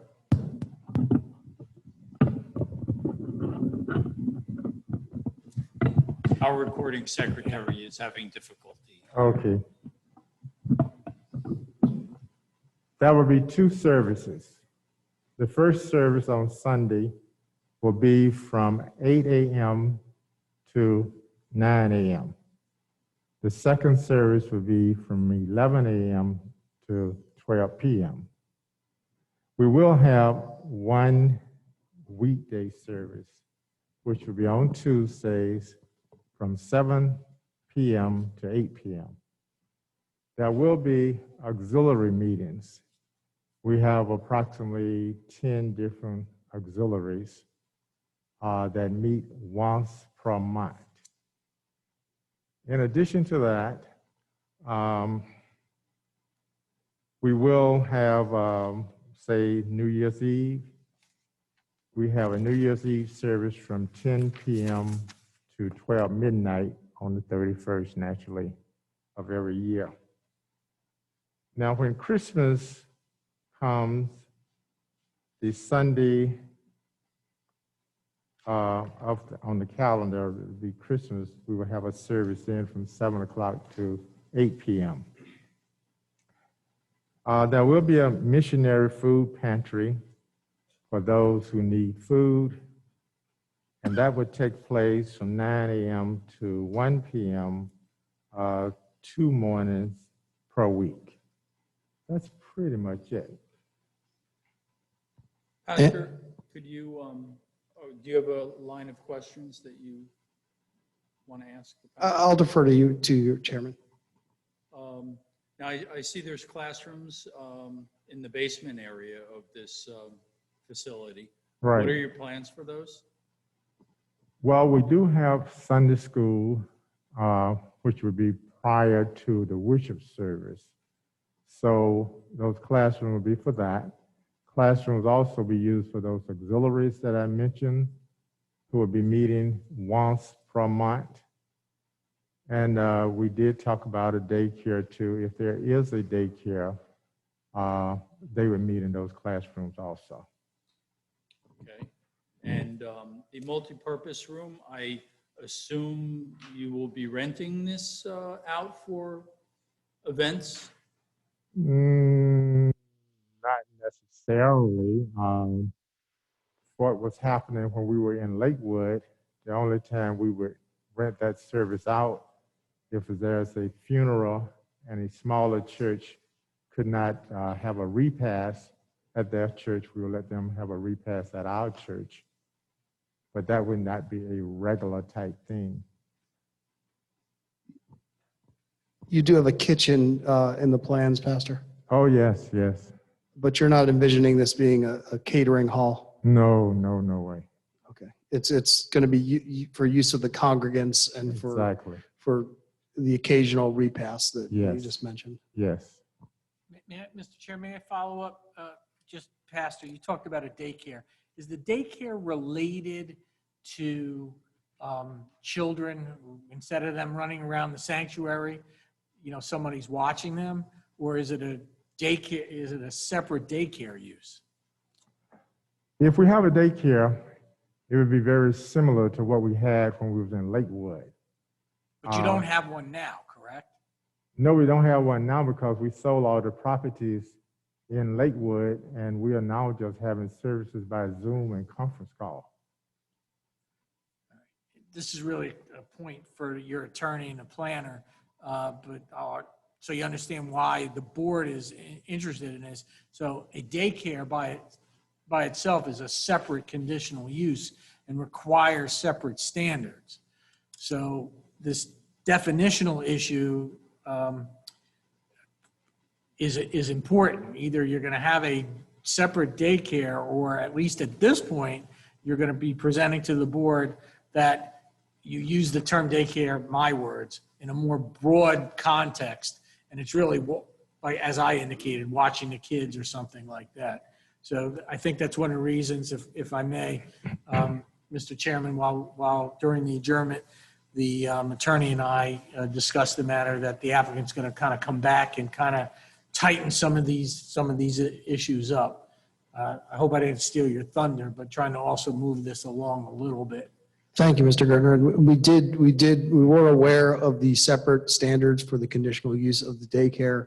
I'm not sure if one of the township professionals addressed them. I know that there was a discussion among the professionals, as well as Pastor Harper. We're aware that, for example, the daycare has to be, it can't be in a basement level. It's our position that this is not a basement level. It's a lower floor, as well as the requirement for fenced-in exterior play area for any daycare.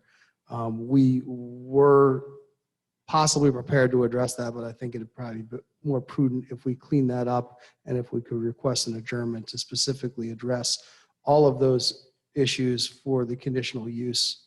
That would probably be a better approach, unless there was a waiver of the request for a daycare facility in the church, which I don't believe is what the applicant is looking for at this time. Well, when we sold our properties in Lakewood, the Congress and I had said that we wanted to do the exact same thing that we were doing in Lakewood, but we are flexible. We don't have to have a daycare. It can be just an area where little kids can be watched over during the services on Sundays and during the auxiliary meetings. It's not something that we absolutely have to have. Well, we're before the board right now, Pastor, so we need to either request an adjournment and deal with the daycare at a later issue, it's my understanding, or submit to the board with a stipulation that there's not going to be a daycare facility. So it's sort of a choice that needs to be made. I hate to put you on the spot, but Yeah, that's. I think what would be best, Pastor, if possibly you go back to your congregation and you have a discussion about the daycare. And there are other items that we discussed that need to be cleaned up on this application. So I think for all parties concerned, I think it would be best if we adjourn for this evening and reschedule this at another time when we're all better prepared. So, Mr. Chairman, again, if I may, having had that discussion with the applicant's attorney, and having the full calendar announced and articulated, with permission of the board and at the applicant who's willing to waive time, I would propose respectfully that the matter be carried to the April 5, 2021 meeting.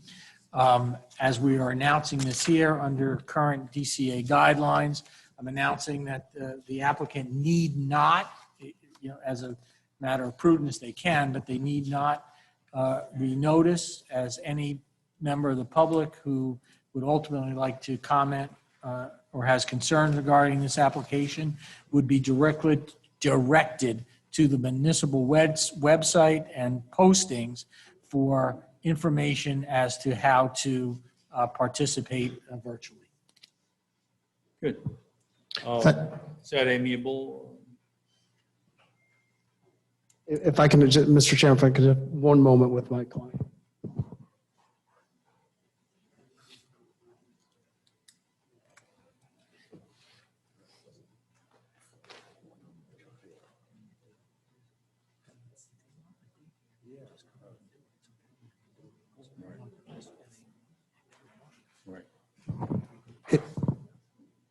Mr. Chairman, Mr. Gertner, I'm taking under consideration the pastor has elected to waive the daycare application. Okay. So, Prefer a decision this evening if possible. okay. We still have some cleanup to do. I mean, we have, on the plans, they're marked as classrooms.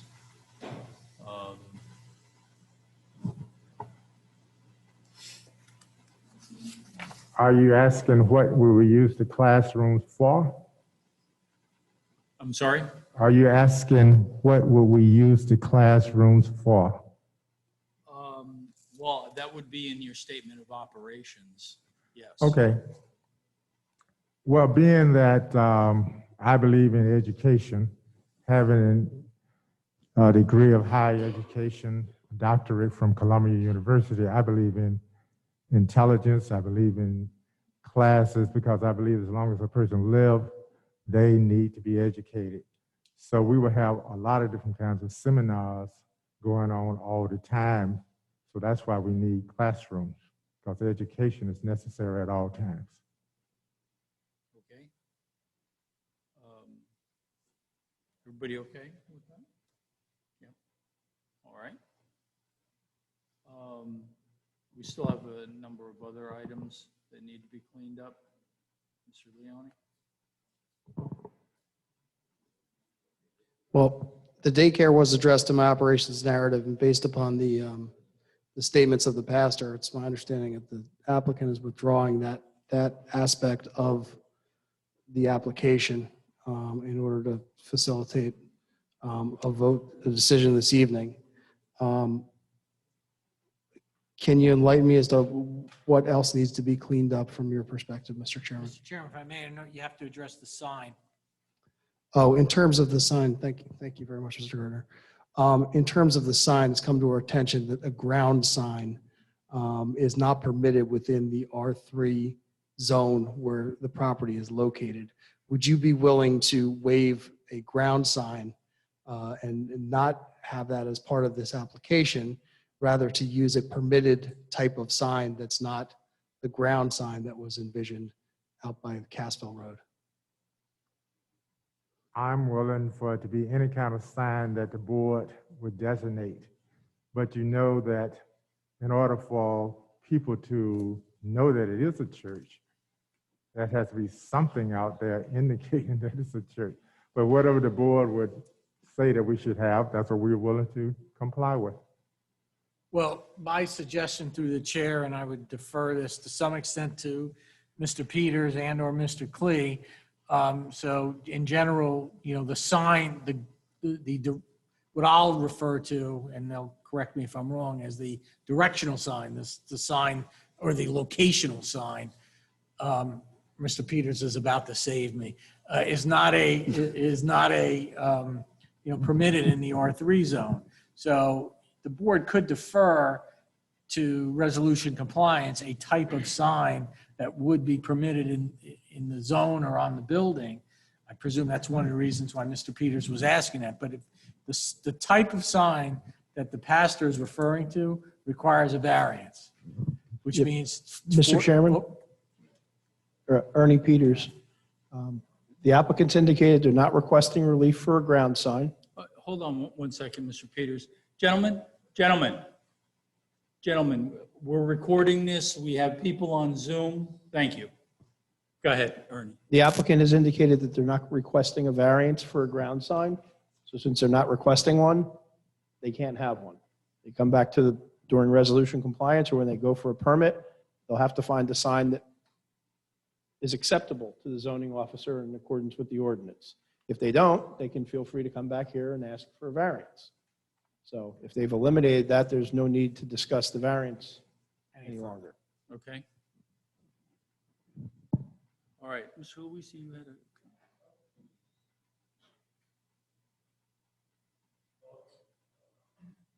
There you go. You hear me now? Yeah. One of the questions I have with the multi-purpose field, what type of equipment are you going to have in there? I guess for the food that you're going to be, you said you're going to have food there.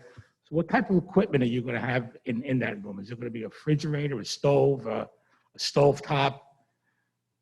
Well, we're going to have a kitchen. So in the kitchen would be the refrigerator and the stove and the dishwasher. But in the multi-purpose room, it's just going to be a room that would be accessible for tables, chairs, maybe something like a projector, laptop, that type of thing, so that we could project in order to have meetings. Nothing more. Okay.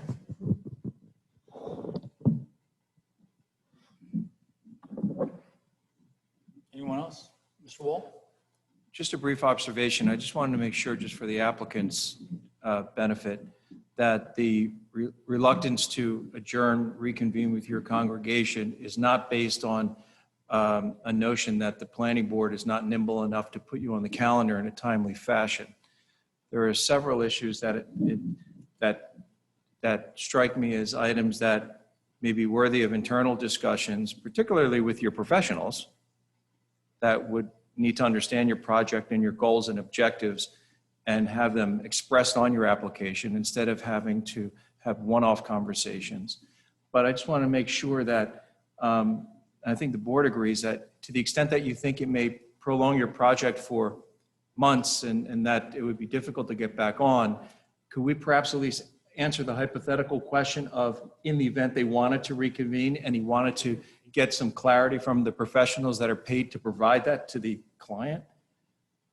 Can we discuss what a schedule may be, again, just to make sure that you don't have an applicant that is perhaps not getting the level of effort in the applicant's, not the board side, on the applicant and the professional side. I agree. That's what I'm concerned about in hearing anecdotal deficiencies in the dialogue here. Yeah. There should be a little bit more guidance, I think, here. So if I may, we Sure. had discussed the April 5th date. It's a date certain. Would you? Excellent.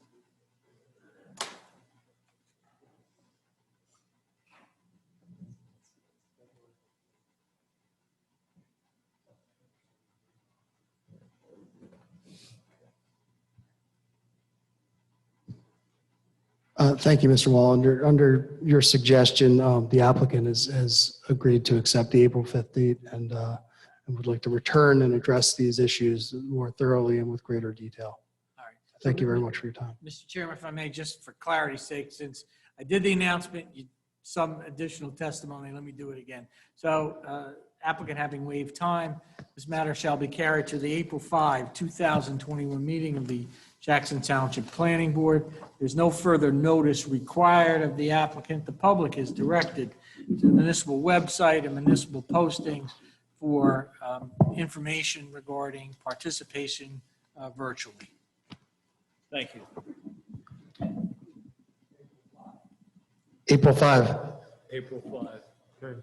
Did I say something else? I'm Thank you, sorry. Pastor. Thank you. Thank you. I apologize. Thank you very much for your time. Thank you. Okay, does anybody need a bathroom break?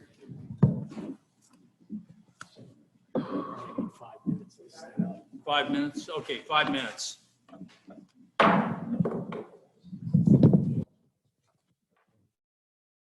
One, lots 5, 6, 19, and 20, Adventure Crossing Phase 2. Mr. Klee. Thank you, Mr. Chairman. This is an application to amend a prior preliminary and final major site plan approval. The applicant seeks to amend the prior approval so as to consolidate two previously approved warehouse buildings totaling 745,100 square foot into a single 618,000 square foot warehouse facility. Again, consolidating two warehouse buildings into one, and also replacing a 450,000 and 600 square foot recreation building with a new 384,377 square foot warehouse building. The conversion of the warehouse or the rec building to the warehouse building was contemplated as an option in conjunction with the original approval. Thank you. Mr. Peters? Thank you, Mr. Chairman. Our office has a report dated January 20th of this year. Mr. Klee handled the introduction fairly succinctly. The site is in the HCMU, Highway Commercial Mixed Use Zone, and it is a permitted use in the zone. As Mr. Klee indicated, the applicant's here to amend the application and is reducing the size of the total building area for the site. We had some questions regarding the revised circulation plan on site and would appreciate some testimony as it relates to the buffers for the perimeter of the site. Thank you. Thank you, Mr. Peters. Mr. Alfieri? Good evening, Mr. Chair, members of the board. Salvatore Alfieri, Cleary, Giacobbe, Alfieri, and Jacobs on behalf of the applicant. As the board professionals have indicated, this is an application for amended preliminary and final site plan approval. We did receive approval from you, this board, last year for 3 warehouse buildings. As the board professionals indicated, that plan is being attempted to be revised tonight to consolidate 2 warehouses buildings into one larger one, and then a slightly larger third building, but there'll be a net reduction in the size of the square footage of the warehouses. We have 4 witnesses that we're presenting. We'll get as far as we can, and we're going to call Mr. Cardinale first.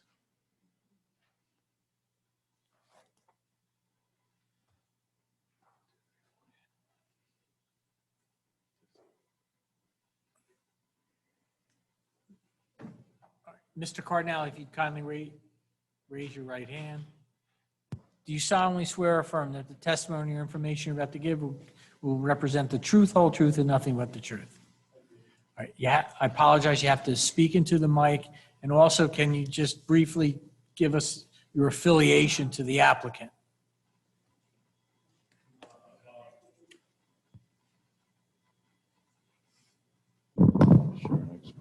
Thank you. Sorry, I do. Thank you. And Mr. Cardinale, what is your relationship to the applicant? I am the developer and partner in the project. And for the boards, just to remind the board, there may or may not be some new members. Can you give the board a general overview of your vision as to this entire property, not just the property that's the subject of tonight's application? Sure. Well, first I'd like to address the false statements, if I may, that have been on social media about the project. It is certainly not a warehouse project. It is still a sports and recreation project. We've done everything in this particular application tonight to satisfy some of the neighbors that were unhappy in the original approval. What this is a modification. It's actually 16% decrease in the building size. It's about 28% decrease in the number of parking spots. We've increased the buffers from 2 to 3 times as much as we could to help some people over on Holly Tree Court. The site lighting will be shielded from the residents. The truck access will not come out on Anderson Road. It will not go in front of the children on baseball fields. It will be contained to just one road parallel to the main road, and kids will not be running in front of 18-wheelers. These are the things that I was reading in the last couple of days, so I just wanted to make sure I made it clear that this is still a sports and recreation project with the ultimate goal of building a medical research center for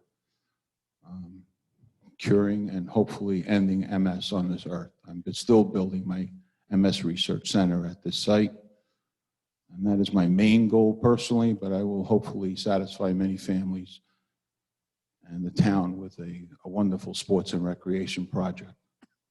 Can you go back to prior to the approval of the warehouse project that is currently in place? You mentioned a prior plan that the Anderson Road residents actually filed appeal to challenge, and what revisions were made? What was the purpose of that appeal, and how was it resolved? It was resolved by me eliminating the residential component of the property, of the project next to Anderson Road. It was also removing of the golf tenant that I had. I had brought Big Shots golf people and the Top Golf people over to the site, and they had tremendous interest in becoming a tenant. People on the road were very unhappy with the height of the net and the height of the lighting, felt it would make their lives very uncomfortable. So we had to come back with another solution, and the solution was to get the 3 warehouses approved, which they are approved and we could build them. But we found from the market that they don't want 3 warehouses out there. They prefer to have 2, and that's why we're here tonight. We've eliminated the residential component on that side of the project and moved it over interior to the other side of the project, away from Anderson and Holly Court. And you do not have actual end users lined up yet, is that correct? Correct.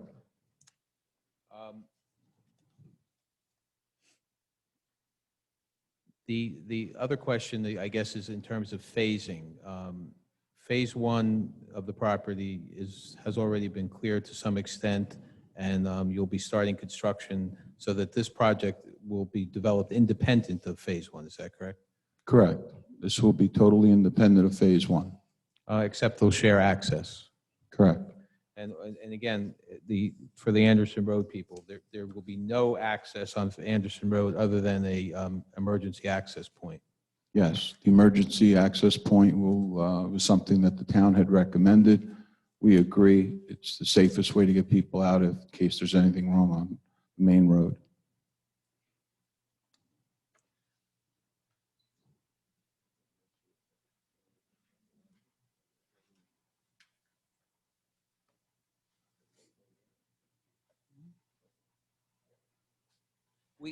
There are many technical items, so Mr. Borden, Mr. McFarland, and Mr. Ray will get into the technical issues. I just wanted Mr. Cardinelli to get up to introduce himself to the members who don't know him and to give you a little history as to how we got here tonight. That's all we really have of him, and if you have questions, he'd be glad to answer them.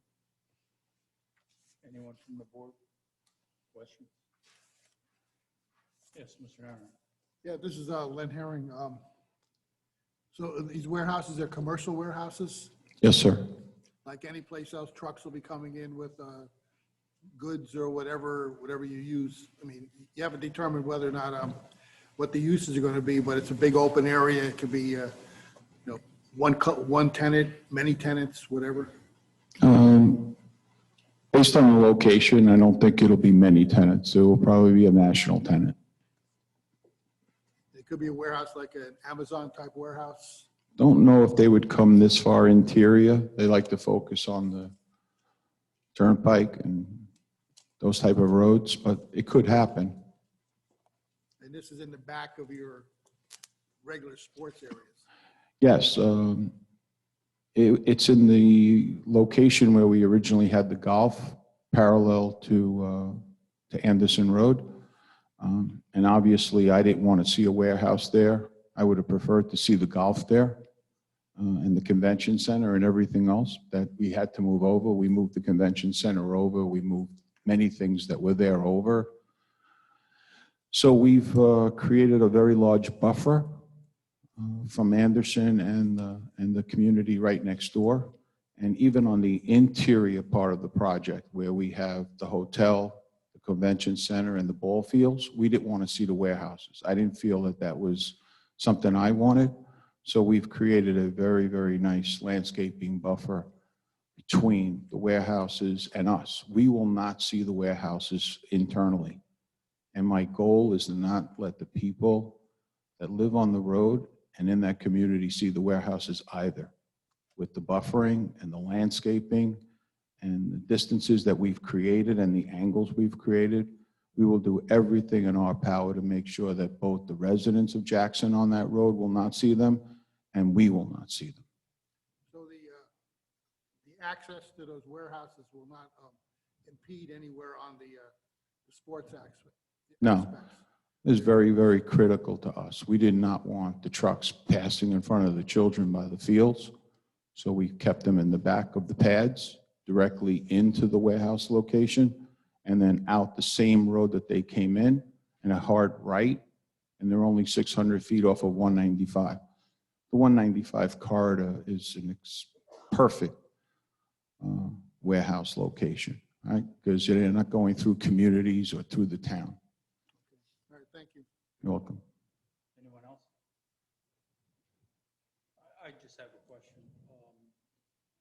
If you don't have a tenant or any tenants lined up for these warehouses, why the redesign then? Why? That's a great question, and I knew I'd get it. When I'm out there marketing the property and listening to what people want and what they're going to need, we had originally come to the board, if you recall, with the option of the recreation and the option of having a very large warehouse. We wanted 2, but that evening we got the approval for 3. And I think the reason why we didn't get the 2 was a good reason. Some of the board members were concerned about the neighbors. They were concerned about the road. They thought that the design was not conducive to making the neighbors happy. So it's given us an opportunity to go back with my team, and the technical people have come up with a very good way to eliminate the reason why we didn't approve it in the first place. If 650 was something that we wanted, we certainly have 100,000 more square feet right now approved that we could build right now. I'm actually reducing the size of the building, right? But I'm reducing it so that it becomes more marketable, has more opportunity of what that industry wants. They want the distribution with one larger warehouse. It's more efficient. So it gave us enough time to sit back and look at the buffering off of the Holly Court. It gave us enough opportunity to figure out how we would create a berm and what angle the berm had to be at for the building, not to be seen by people on Anderson Road. And it also gave us an opportunity to sit and look at all ball fields and our hotel and our convention center. And the Hilton Garden Inn is going to be a beautiful banquet facility. And the banquet is right in the back of the warehouse. Now, I don't think anybody would be booking a hotel and a banquet for their daughter if they thought they were looking at a warehouse, right? So it gave us enough opportunity to come back and say, what are we going to do to make sure that when the bride's there and the family's there and they're looking outside this hotel, they're not looking at a warehouse. And we're at the same height of people on Anderson Road. So great question. The market wants something like that, but we've come back and come up with some solutions cosmetically with the landscape to make sure that we don't see the warehouses either from our side. This will be an isolated spot on our property, will not be part of the recreation and hospitality part. It'll strictly be a solution to do something with that land because we originally came here with a solution for recreation with the golf, but it was turned down. People didn't like it. So this was what we came back with. And the market is dictating that 650 should be the number. Anybody else? Yes.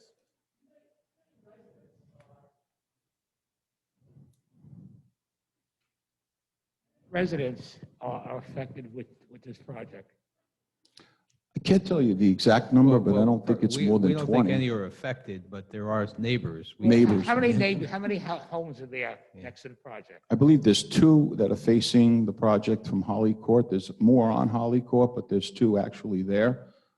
And there's, I think, more than a dozen people on Anderson Road that are facing the project. They're not hundreds of people that are directly, but it's not, listen, 1 is too many if they're unhappy, right? Right. So we're doing everything we can to make even that 1 happy. Okay. And I'm very critical. You can ask my team, very critical about cosmetics. I want it to look beautiful. So we have done everything we can to isolate that use within the project. We have almost 300 acres. This didn't take up that much of it. Okay, thank you. You're welcome. Mr. Alfieri? Thank you. Mr. Borden?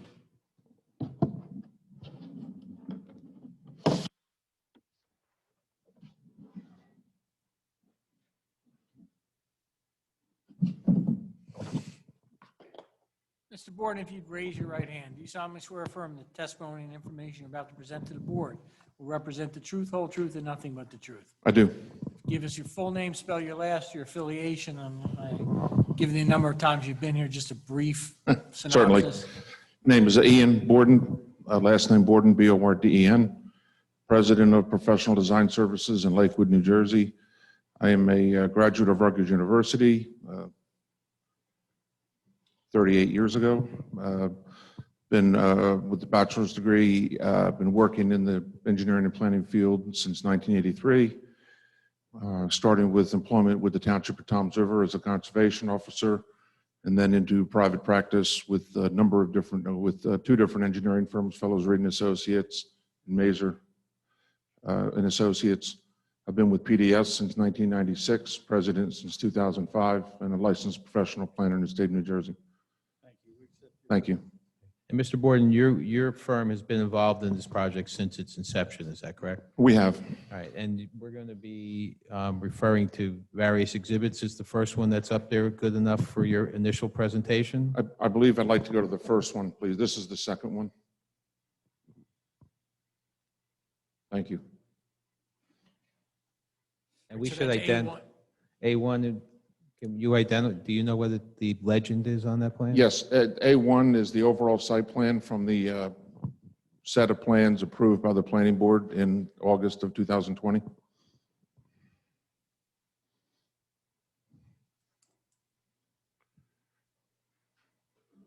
The second one, might as well scroll through them, I guess, just to identify them if you don't mind.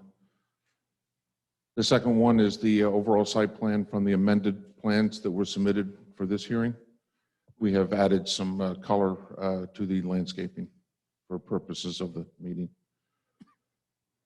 And then the third one is architectural renderings of the building elevations that were submitted to the board as part of the application, for the amended application. Thank you. Thank you. If you don't mind, go back to the first one. Thank you.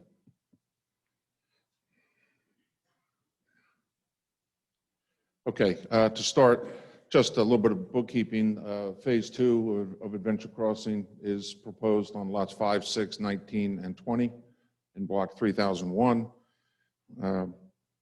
It's located along the south side of Monmouth Road, adjacent to the Route 195 ramp and Anderson Road, contains 72.7 acres. This, again, A1 is the overall map of the approved project. You see on the right side of the map what I'm describing with the marker or the is Anderson Road. And on top, on the north side of the property is the ramp to Route 195 eastbound from Monmouth Road, which is off the map but across the top. Phase 1 on this map, which doesn't show on the map, is to the left.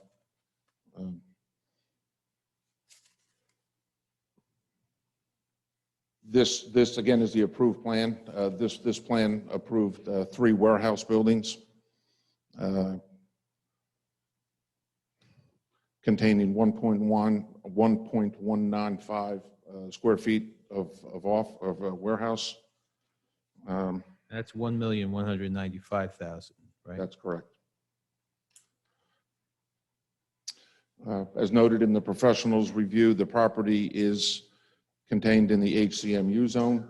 The property has been zoned highway commercial for at least the last 40 years, as have all the adjoining properties, including phase one. They've all been in the highway commercial zone for many years. It has been a key aspect of the township, even though that we are a fully conforming project with no variances. I think it's relevant and important to briefly talk about the master plan.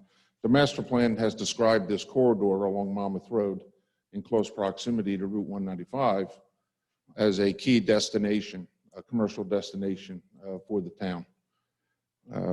The master plan, through its goals and objectives, and the land use plan has encouraged the as they describe it, the destination type development of this property for many years. To help accommodate that, there was the HCMU zone adopted a few years ago, which is the highway commercial mixed use zone, which permits multivariate uses to accomplish the objectives of the master plan. As I said, on A1, we had the 3 warehouse buildings with the 1,195,100 square feet. If you don't mind. Wait, before you move off that, just 2 points. One is, how would the trucks enter this site if this were built? Thank you. The driveway into the site is up here on top that I'm describing. It's on the very northern edge of the project. Again, it's close to Monmouth Road, which is at the edge of the map. And the truck traffic would be limited to that drive, which goes directly to an extension to Pine Drive and Monmouth Road. So the truck traffic was kept, as Mr. Cardinale testified, to the very front of the property in the most direct access route to Monmouth Road, and thereby primarily eastbound to Route 195, as Mr. Ray will testify. In the phase one project, the recreational uses are located in this area. We have ball fields at the bottom of phase one with the air dome and recreation in the center part of the site. That is obviously the center point of the recreation uses that are so important to the overall project. And the main access drive, the extension of Pine Drive that runs down to this area, would not be permitted to have any trucks on it. That, as Mr. Cardinale said, was a very, very key design item from the very beginning. This remains unchanged from the original approval. That's the way the original approval limits it and describes it, and that's the way it remains with this proposed amendment. And then one more point is the Anderson Road, that drive in the center actually goes to Anderson Road.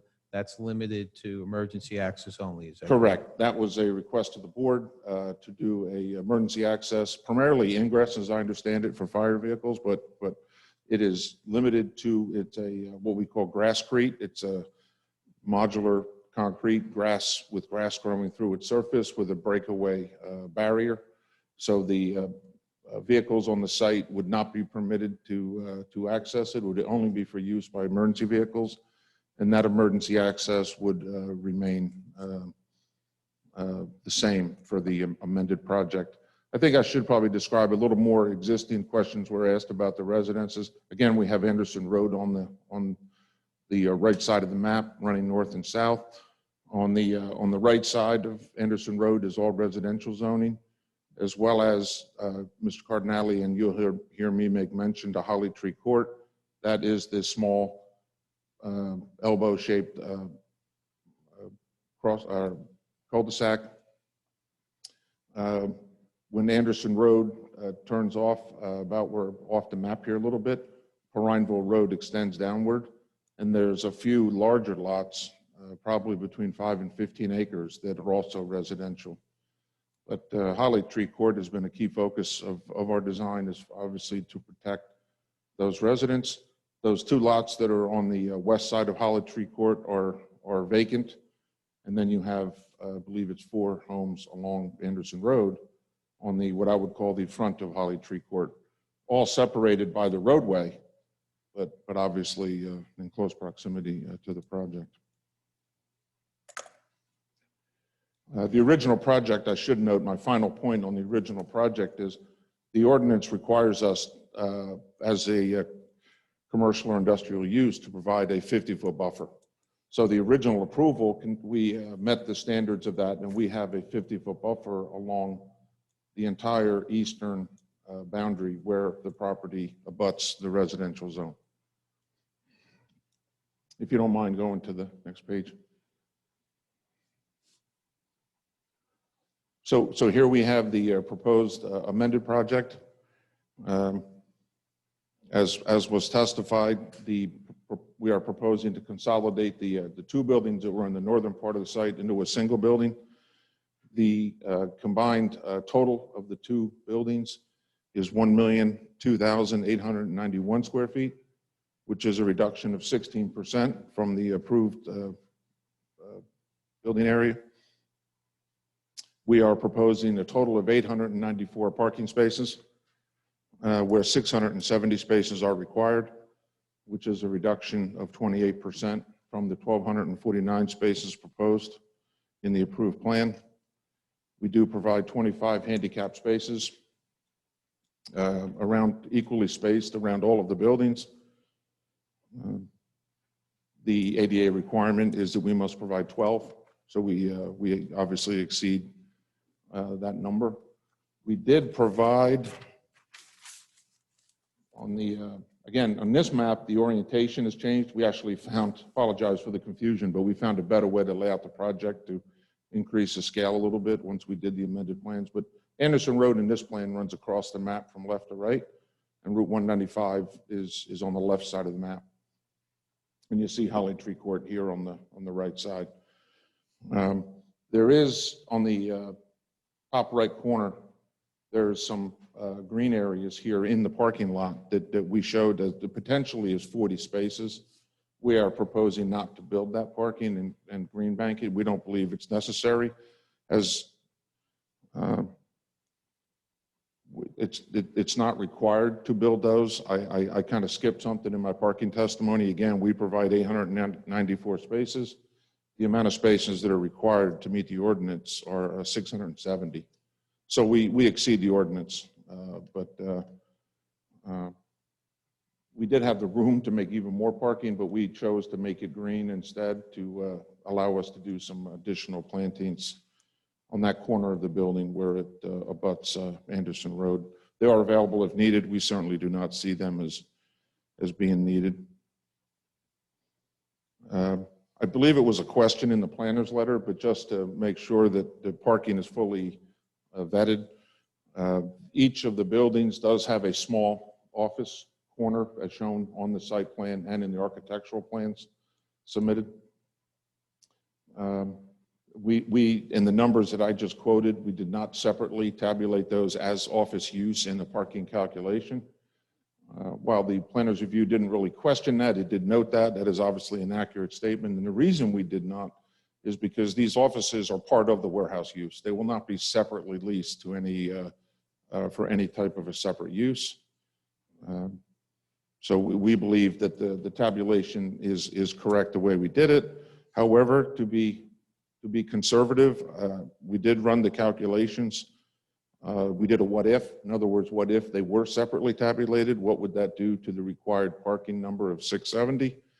And that would, if we did that, that would increase the required parking to 783, which is still substantially less than the 894 that we provide.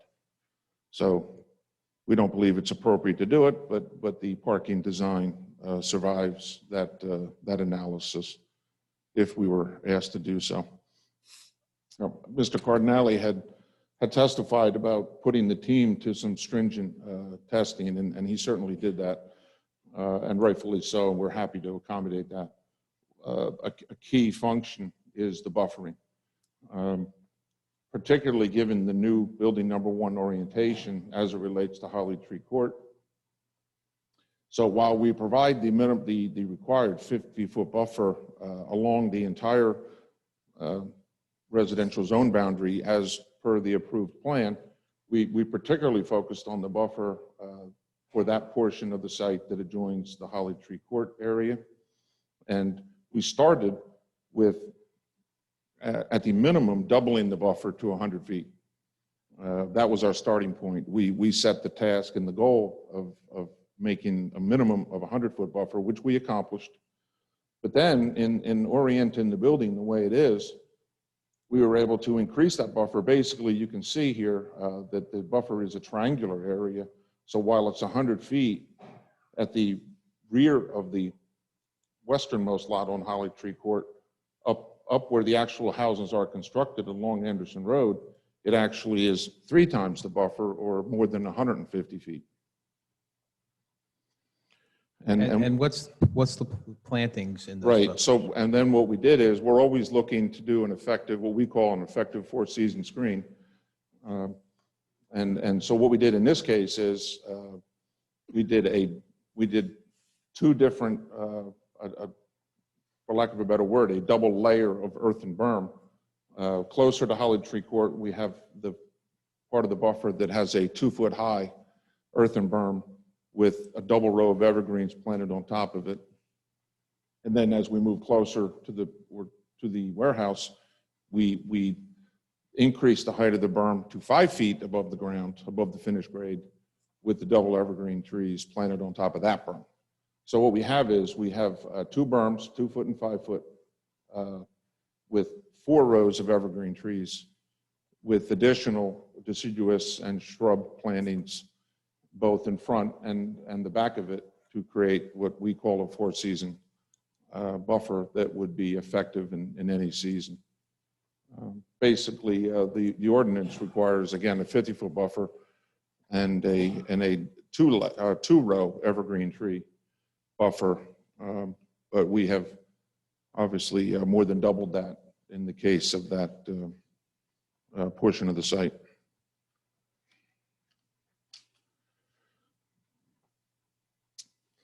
I think it's important to review and to just put on the record some of the key zoning information that applies to the project. This is not changed by the project, and these were basically already approved, but just to be to make sure it's clear on the record. As I testified to and as noted by the planner, the site is in the highway commercial mixed use zone overlay. The warehouse use is permitted by section 57.2A of that, number 9 of that ordinance. In order to qualify for the HCMU, the property has to meet certain tract requirements. And we look at the tract holistically as adventure crossing, as we did in the original approval. Under the ordinance, the tract must have a minimum area of 70 acres. We have more than 130. The tract width and frontage must be 2,900 feet. The tract depth of 1,000 feet. And we have tract width and frontage of 4,300 feet with a tract depth of 2,950 with a total area of phase 1 and 2 of 162.7 acres. So the property meets the HCMU tract requirements. The same zone also allows a building coverage of 30% and an impervious coverage of 75%. And the combined total of phase 1 and 2 is 22% for building coverage and 45% for impervious coverage. So we're well under the maximums. None of those numbers change as a result of the amendment. But I just wanted to place them on the record. Lastly, on the zoning category, the maximum building height in the HCMU zone is based upon the setback to the nearest roadway. The maximum building height permitted for building 1 based upon its setback to Anderson Road is 45 feet. That building is proposed to be 45 feet to the top of the flat roof. That is shown on the architectural building elevations that were submitted to the board. And the maximum height for building 2, because of the increased setback from Anderson Road, is actually permitted to be 90 feet, but that as well is a maximum height of 45 feet.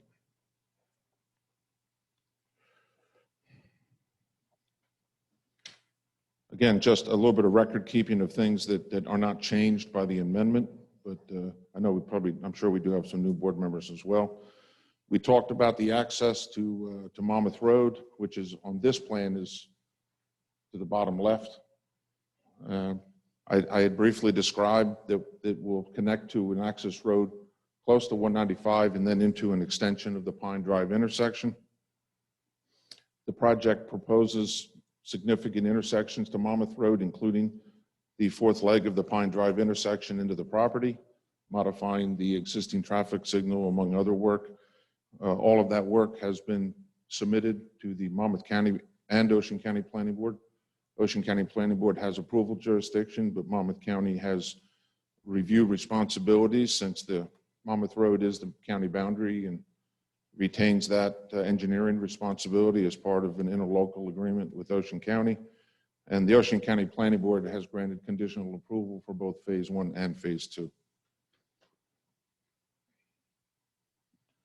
We do propose site lighting of the project. It was a key part of our original approval, and it remains true for this approval, that none of that light glare is permitted to extend beyond the property as required by the ordinance. Shields will be added to all fixtures that adjoin any residential areas to ensure that the glare will not extend beyond the property line.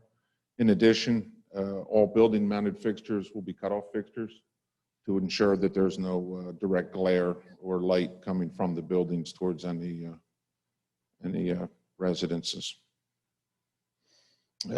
Phase 2, and again, these are all things that are consistent. None of these things I'm describing now were changed by the amended approval, but just mostly housekeeping.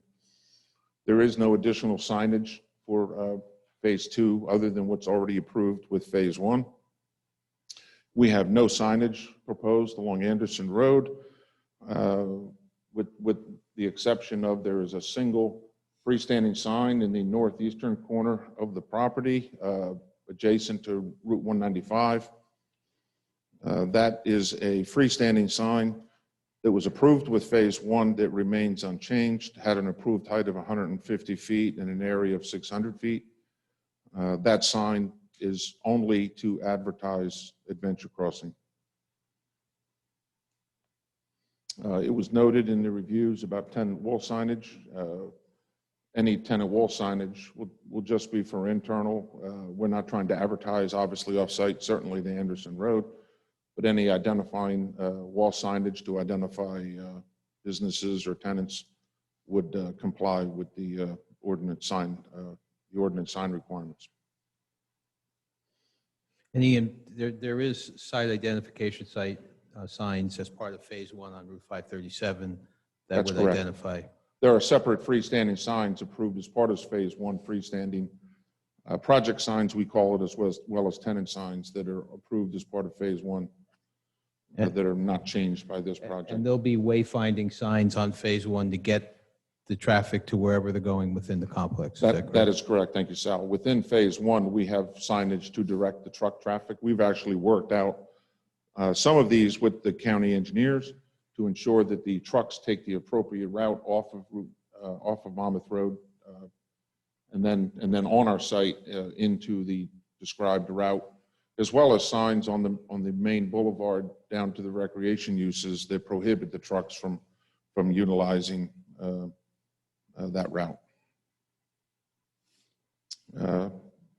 Briefly on utilities, the site will be serviced by public water and sewer. There is an existing 16-inch water main that has been constructed as part of a larger MUA project called the Western Water Main Extension, which basically bifurcates the property between the two buildings. That is a water main, a capital improvement funded by the MUA to loop in Six Flags Great Adventure, which is located to our west, into the water system. The water system for these proposed warehouses will tie and loop into that existing water main. The site is contained within the northern sanitary sewer service area per the Ocean County Water Quality Management Plan. And the buildings will be serviced by sewer. that will drain to a pump station to be located on the Phase 1 part of the property. And what is the status of the MUA approvals? We have received, for phase 1, we have received preliminary tentative and OCUA approval for the Phase 1 sewer, on-site sewer, force main and pump station. And as far as the Phase 2 sewer, we have received preliminary approval from the JTMUA with a tentative application pending.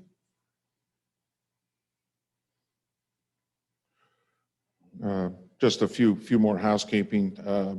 The property is responsible for all operation and maintenance of all parking areas, sidewalks, landscaping, lighting, utilities, stormwater system, and buildings. There are no public improvements, no public obligations for any part of the site, and that includes Phase 1 as well as Phase 2. Other than, obviously, the off-site work that's being done on Monmouth Road. Any work done on Monmouth Road, of course, would remain the obligation of the county. But certainly as far as on-site goes. Questions about refuse. This plan, this speaks to the learning process that Mr. Cardinale testified to about potential warehouse tenants. Besides the shape of the building and the proposal to consolidate the buildings, we've also learned that the general practice is to manage the refuse indoors, generally with them. However, to make sure that we cover all bases, the plans do include optional, we call them optional refuse enclosures. Those refuse enclosures do contain adequate room for separate areas for collection of recyclable materials as well as trash. There will be a private carter to collect those. There will be no out, and there, just as a separate matter, there will be no outdoor storage on any part of the property. And the refuse handled on inside is through compactors, generally? Yes, generally. Which is, I believe, primarily recycling cardboard, but and that's why I believe they do it inside.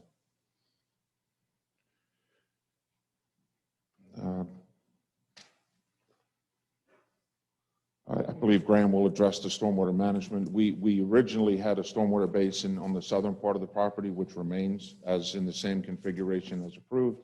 As part of this redesign and this amendment, we do propose a second basin on the north side.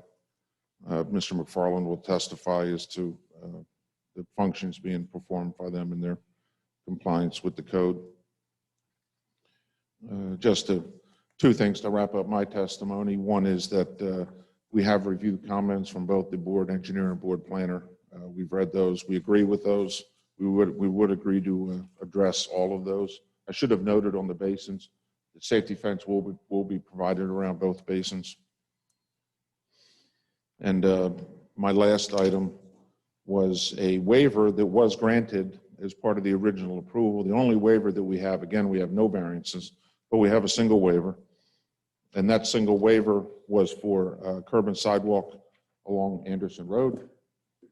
The ordinance requires, as the board knows, that any property that adjoins a public road construct curb or sidewalk or donate the cost to construct same to the pedestrian safety fund, the township fund. And we did receive that waiver for the original approval. We would ask that waiver to be granted to this as well with payment in lieu of construction. Again, given that we're not proposing any improvements along Anderson Road, it doesn't seem appropriate to construct those. We're trying to soften our impact on the road. The couple follow-ups. Did you prepare an EIS for both Phase 1 and did you supplement it for this application? I did. I did prepare a separate one for Phase 1 and Phase 2.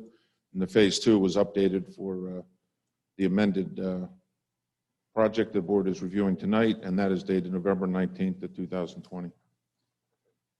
And is there anything in that report that would impact in any way what's being proposed this evening? It does not. We did receive a single comment from the Environmental Commission. Which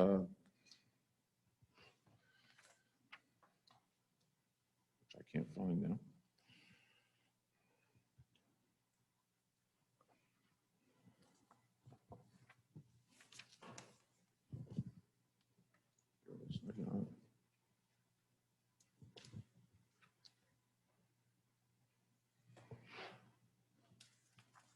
Yeah, we were requested in a letter from the Environmental Commission to quote, provide information as to mitigation and protection strategies for wildlife.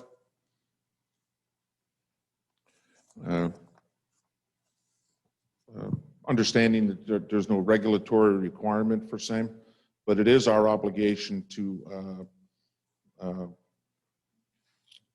protect that environmentally sensitive properties, which I think this is good. I should have testified to this. And our primary protection strategy is we have wetlands, particularly on the southern portion of the property. It's this area that's white in the southwestern corner. We have wetlands in the corner of the property, and we are proposing, we have an LOI that's pending at the DEP. I actually walked the site last week with the review manager from DEP, and we have not been notified what the buffer is, but we have provided the maximum buffer per the Freshwater Wetlands Act, which is 150 feet. And we do so because the wetlands that extend onto phase one has received an LOI and is what they call exceptional resource value. So we certainly expect the same classification for that wetland. So we do provide the 150-foot buffer as required. In addition, there's a small area of wetland up on the northern part of the site that's adjoining the Route 195 ramp that's also being remaining undeveloped. And that is a 50-foot buffer because that is an intermediate classification. We are proposing a couple of wetland permits that are under review by the board, or by the DEP, I'm sorry. One is a general permit 11, which is a stormwater outflow from the southernmost detention basin. And the second one is a general permit 10A at what they call a very minor road crossing for the truck access road that extends from phase one into phase two. Again, both of those are under review by the DEP. I would note that we were contacted last week by the DEP. We had a field meeting.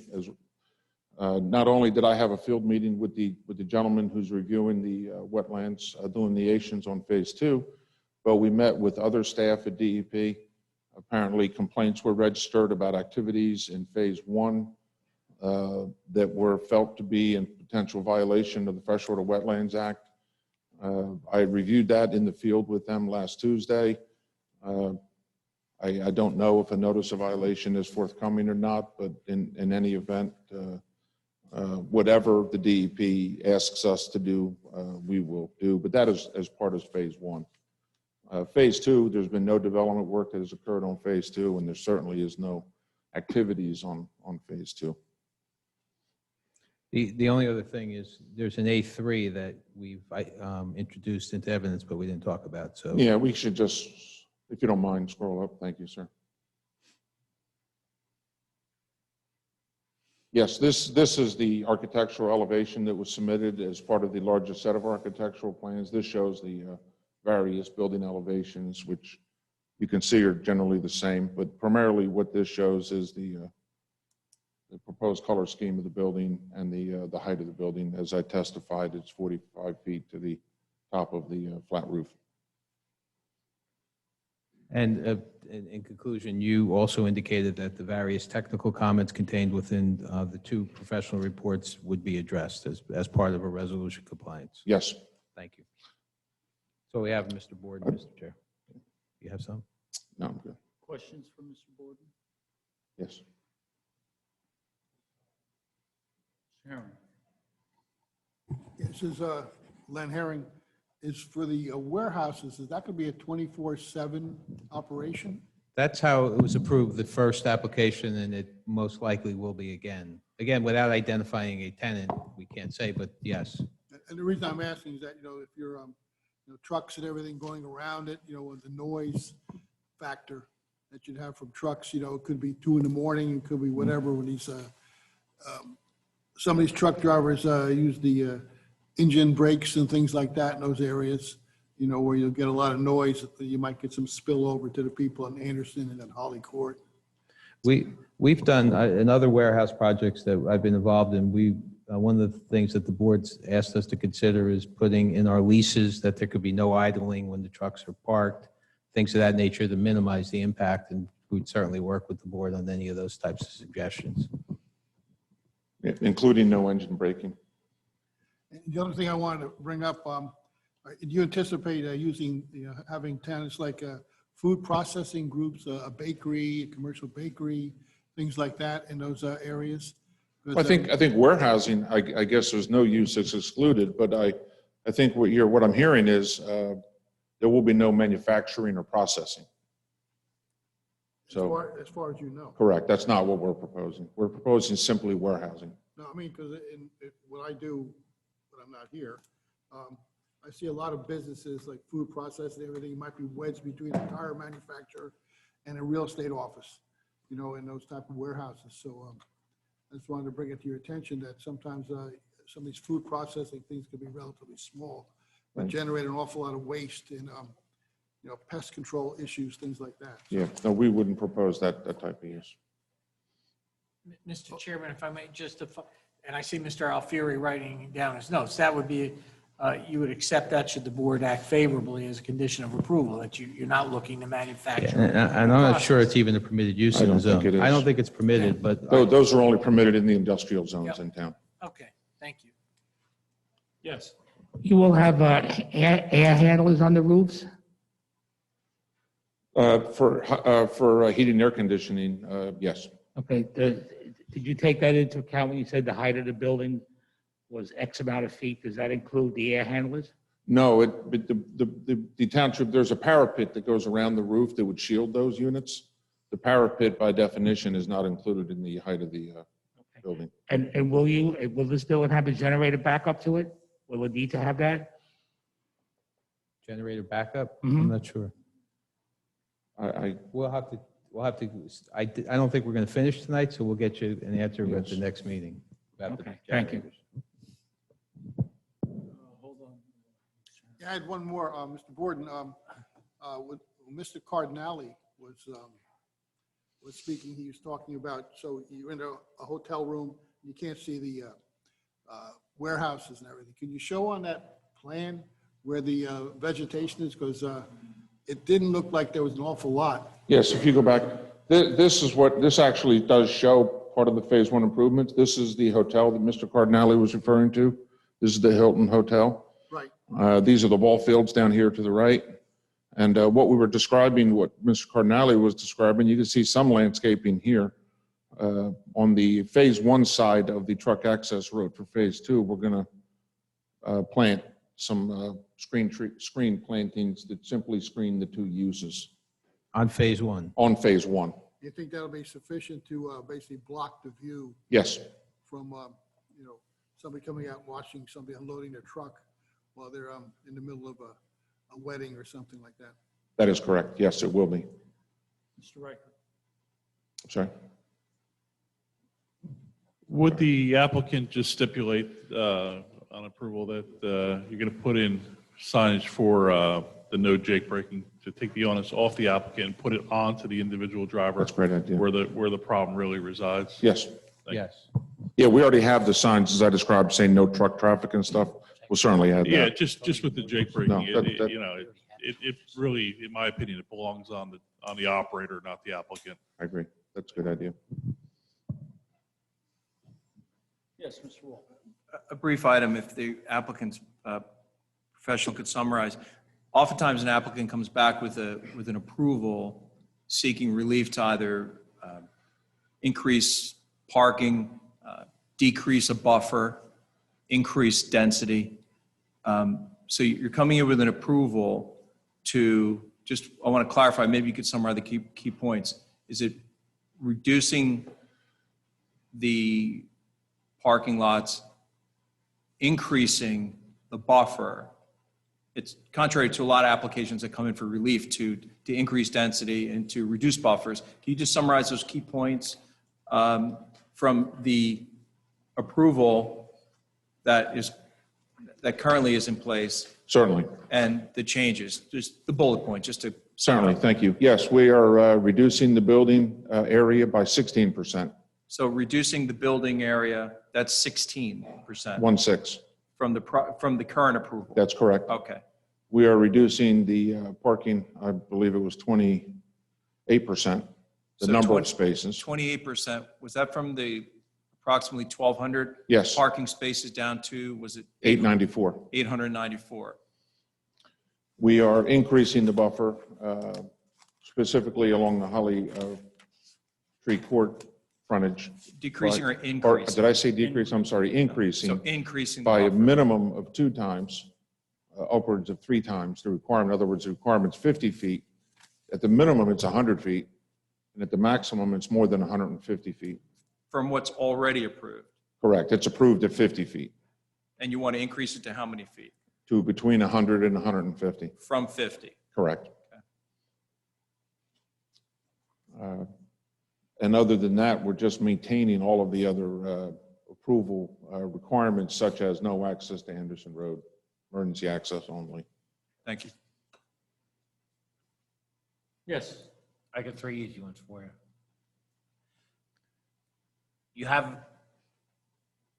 an excess of parking. Have you considered green banking even more parking?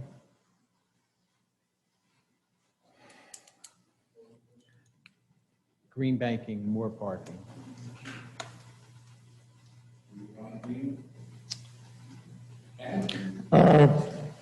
We could look at that. The only place I would think, we already are green banking in this area, which certainly there's no, I wouldn't even call that green banking because it's not even in the 894, it's in addition to.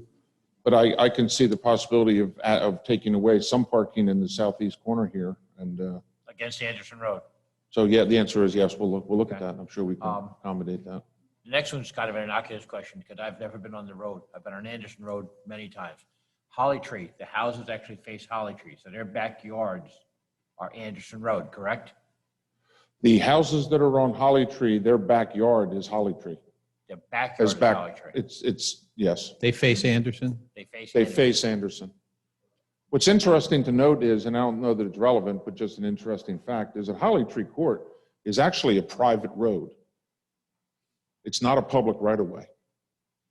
That subdivision was approved. We did not, PDS did not do the subdivision, but I'm very familiar with it. My office did do I did the minor subdivision on the back of Holly Tree to make those 2 lots. But the actual subdivision to create the road and the lots was done by somebody else. But the Holly Tree Court is actually a private access road. And but it's an improved road. It's very narrow, but it's a paved road, yes. But the house is actually front on Anderson Road. Okay, and so the 2 lots you said that are proximal to your property, I guess on the. Here. Yes, you say they're unapproved. That's correct. Not trying to spend your client's money. Could you buy them? I mean, that puts your buffer at. But it really doesn't buffer anyone if we bought that. It buffers 4 people's backyards that are big critics of the project.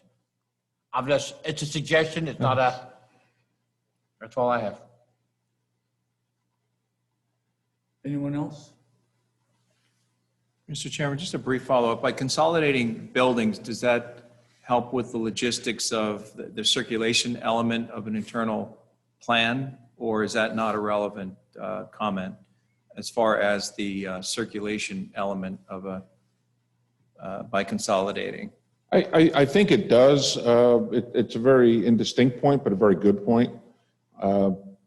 One of the things it does is it allows the truck movements specifically to Building 2 to operate more smoothly than, in fact, If one goes back to the front, A1? A1, if you don't mind. Under this scheme that's approved, all the truck traffic would come out closer to Anderson Road, go between the buildings, and then to go to Building 2, they would make that S-turn, turn west and go down the back of Building 2. So actually, and I hadn't thought about this until your question, but that brings the trucks actually that are accessing Building 2 closer to Holly Tree Court. Now, if you go to the second exhibit, if you don't mind, whereas that traffic might have been in this area and then did an S-turn, the trucks accessing Building 2 would now just go right along this area. This roadway here is the roadway to access Building 2. So it actually, now thinking about it, hadn't thought of that, it actually keeps the trucks farther away from the residential zone in this area for Building 2. Thank you. Anyone else?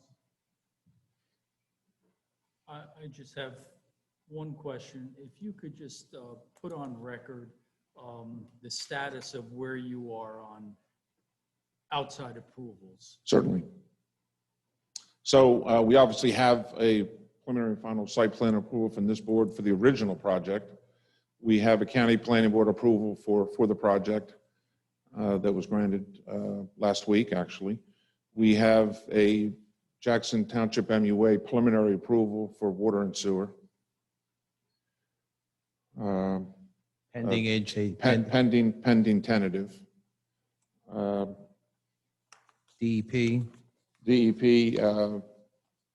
Land Use Department, we are awaiting approvals for the LOI, the GP 10A and 11 that I testified to.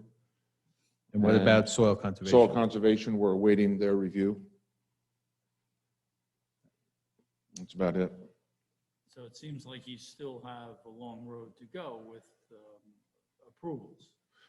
We're far down the road, but yeah, we certainly have some work to do, primarily in the water and sewer and just tidying up soil conservation. And the wetland approvals are under review. Again, I met with the project manager from DEP last week to walk the wetland boundary. So that's underway. And of course, you'll be complying with. Of course.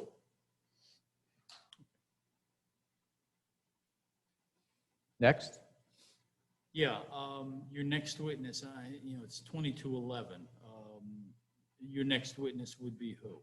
The next witness will be brief. It's Graham McFarland. He's our engineer. He's only going to talk about drainage unless you have other engineering questions. And then traffic would be the last one. It's up to you. I think maybe, how does the board feel? We bring up Mr. McFarland and then call it an evening? Is that fair? Okay, Mr. McFarland, thanks. you're on.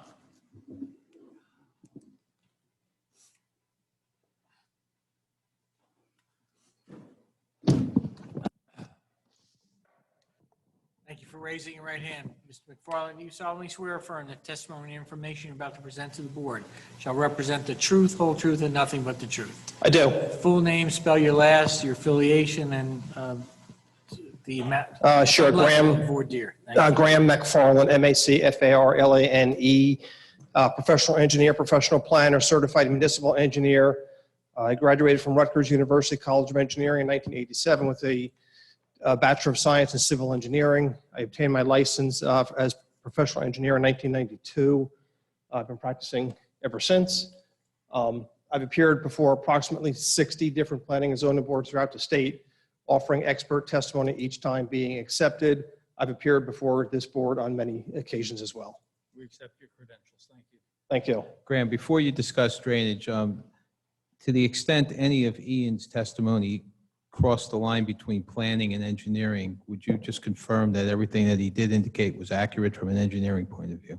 Yes, I agree with the testimony that Mr. Borden has provided.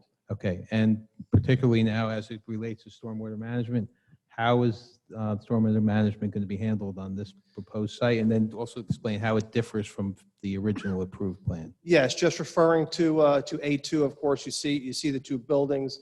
As Ian had testified, there are two stormwater management basins, one on the left side of the plan and the other one on the right side of the plan. The project will provide stormwater in accordance with current stormwater management rules of the state. Both basins will be combination infiltration and detention basins. So they will promote groundwater recharge. They will provide total suspended solids removal. They will also provide, what we refer to as the qualitative and quantitative control of stormwater runoff from the project. Runoff from the project will certainly be increased as a result of the project by the creation of the additional impervious surfaces, but the basins are designed to mitigate any impacts of that additional runoff, again, by promoting recharge to the groundwater in the sand bottoms of both of the detention basins. As Ian stated, we do require a permit from the DEP for the stormwater outfall that is required from the detention basin. The parking lots will have a series of inlets and underground piping to collect and manage the runoff and direct it to the detention basin, again, where they will infiltrate, and there will be outlet control structures that will control the release rate of the runoff from the two basins. You indicated that the basins would comply with the stormwater management regs. Will they also comply with all relevant township ordinances? They will. Are there retaining walls or any other types of structures proposed? No, there are not. And as Ian indicated, these basins would be maintained by the property owner and not dedicated to the town or any other third party. Is that correct? That's correct. I think that's all we have, Mr. Chair. So, Mr. McFarland, it's your professional opinion that you are effectively managing all the stormwater created by this project, and there will be no runoff affecting outside other properties? Correct. There will be no negative impact from this project. There will not be any runoff the runoff is not directed towards Anderson or towards Holly Tree Court. Runoff is directed internal, what is effectively internal to the project towards phase one. Again, as you look at A2, any runoff or discharge from the basins is directed to the wetland corridors, again, to the, towards the bottom of the page, away from the existing development on Anderson Road or the existing homes on Holly Tree Court. So there will be no negative impact to any adjoining properties whatsoever. Thank you. And we are in receipt of course, of the review letter from Owen Little Associates, and we'll agree to address any technical comments outlined therein. Okay. Anyone else? Questions for Mr. McFarland? Doug, do you concur with the testimony?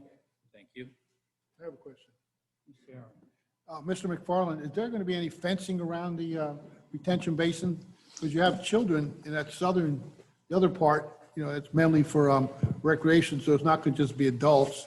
They can wander into that area, kids can be, so is it? Yes, there will be perimeter fencing around both of the basins to provide for pedestrian safety. Okay, thank you. Thank you. Anyone else?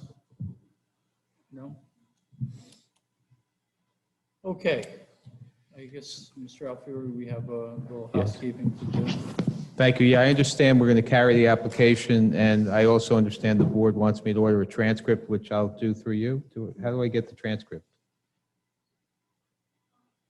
Okay. Okay. We'll do that. Yeah, Go ahead, so, Sean. Mr. Alfieri, I appreciate it. So I understand there's 62 members of the public, plus or minus? 63 members of the public. So for 60 of them are with us, by the way. Okay, whomever. And you were also here, you understand as the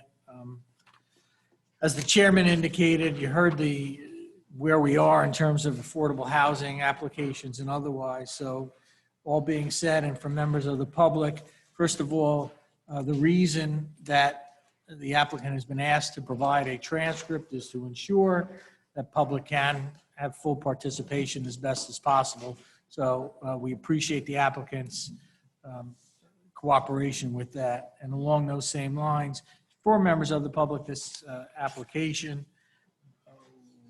just trying to announce it real quick. What did I do with my notes? I apologize. Block 3001, lots 5, 6, 19, and 20, Adventure Crossing Phase 2, amended site plan. This matter shall be carried to the April 5, 2021 meeting without the need for further notice. The public is directed to the municipal website and publications of the official newspapers of the municipality for information for participation. Thank you very much. Good night. And to the extent the board needs an extension of time to which to act, we grant the Thank you. extension. Thank you. Okay, with that, can I get a motion to close? To adjourn, rather. All in favor? Meeting adjourned. Thank you, everyone.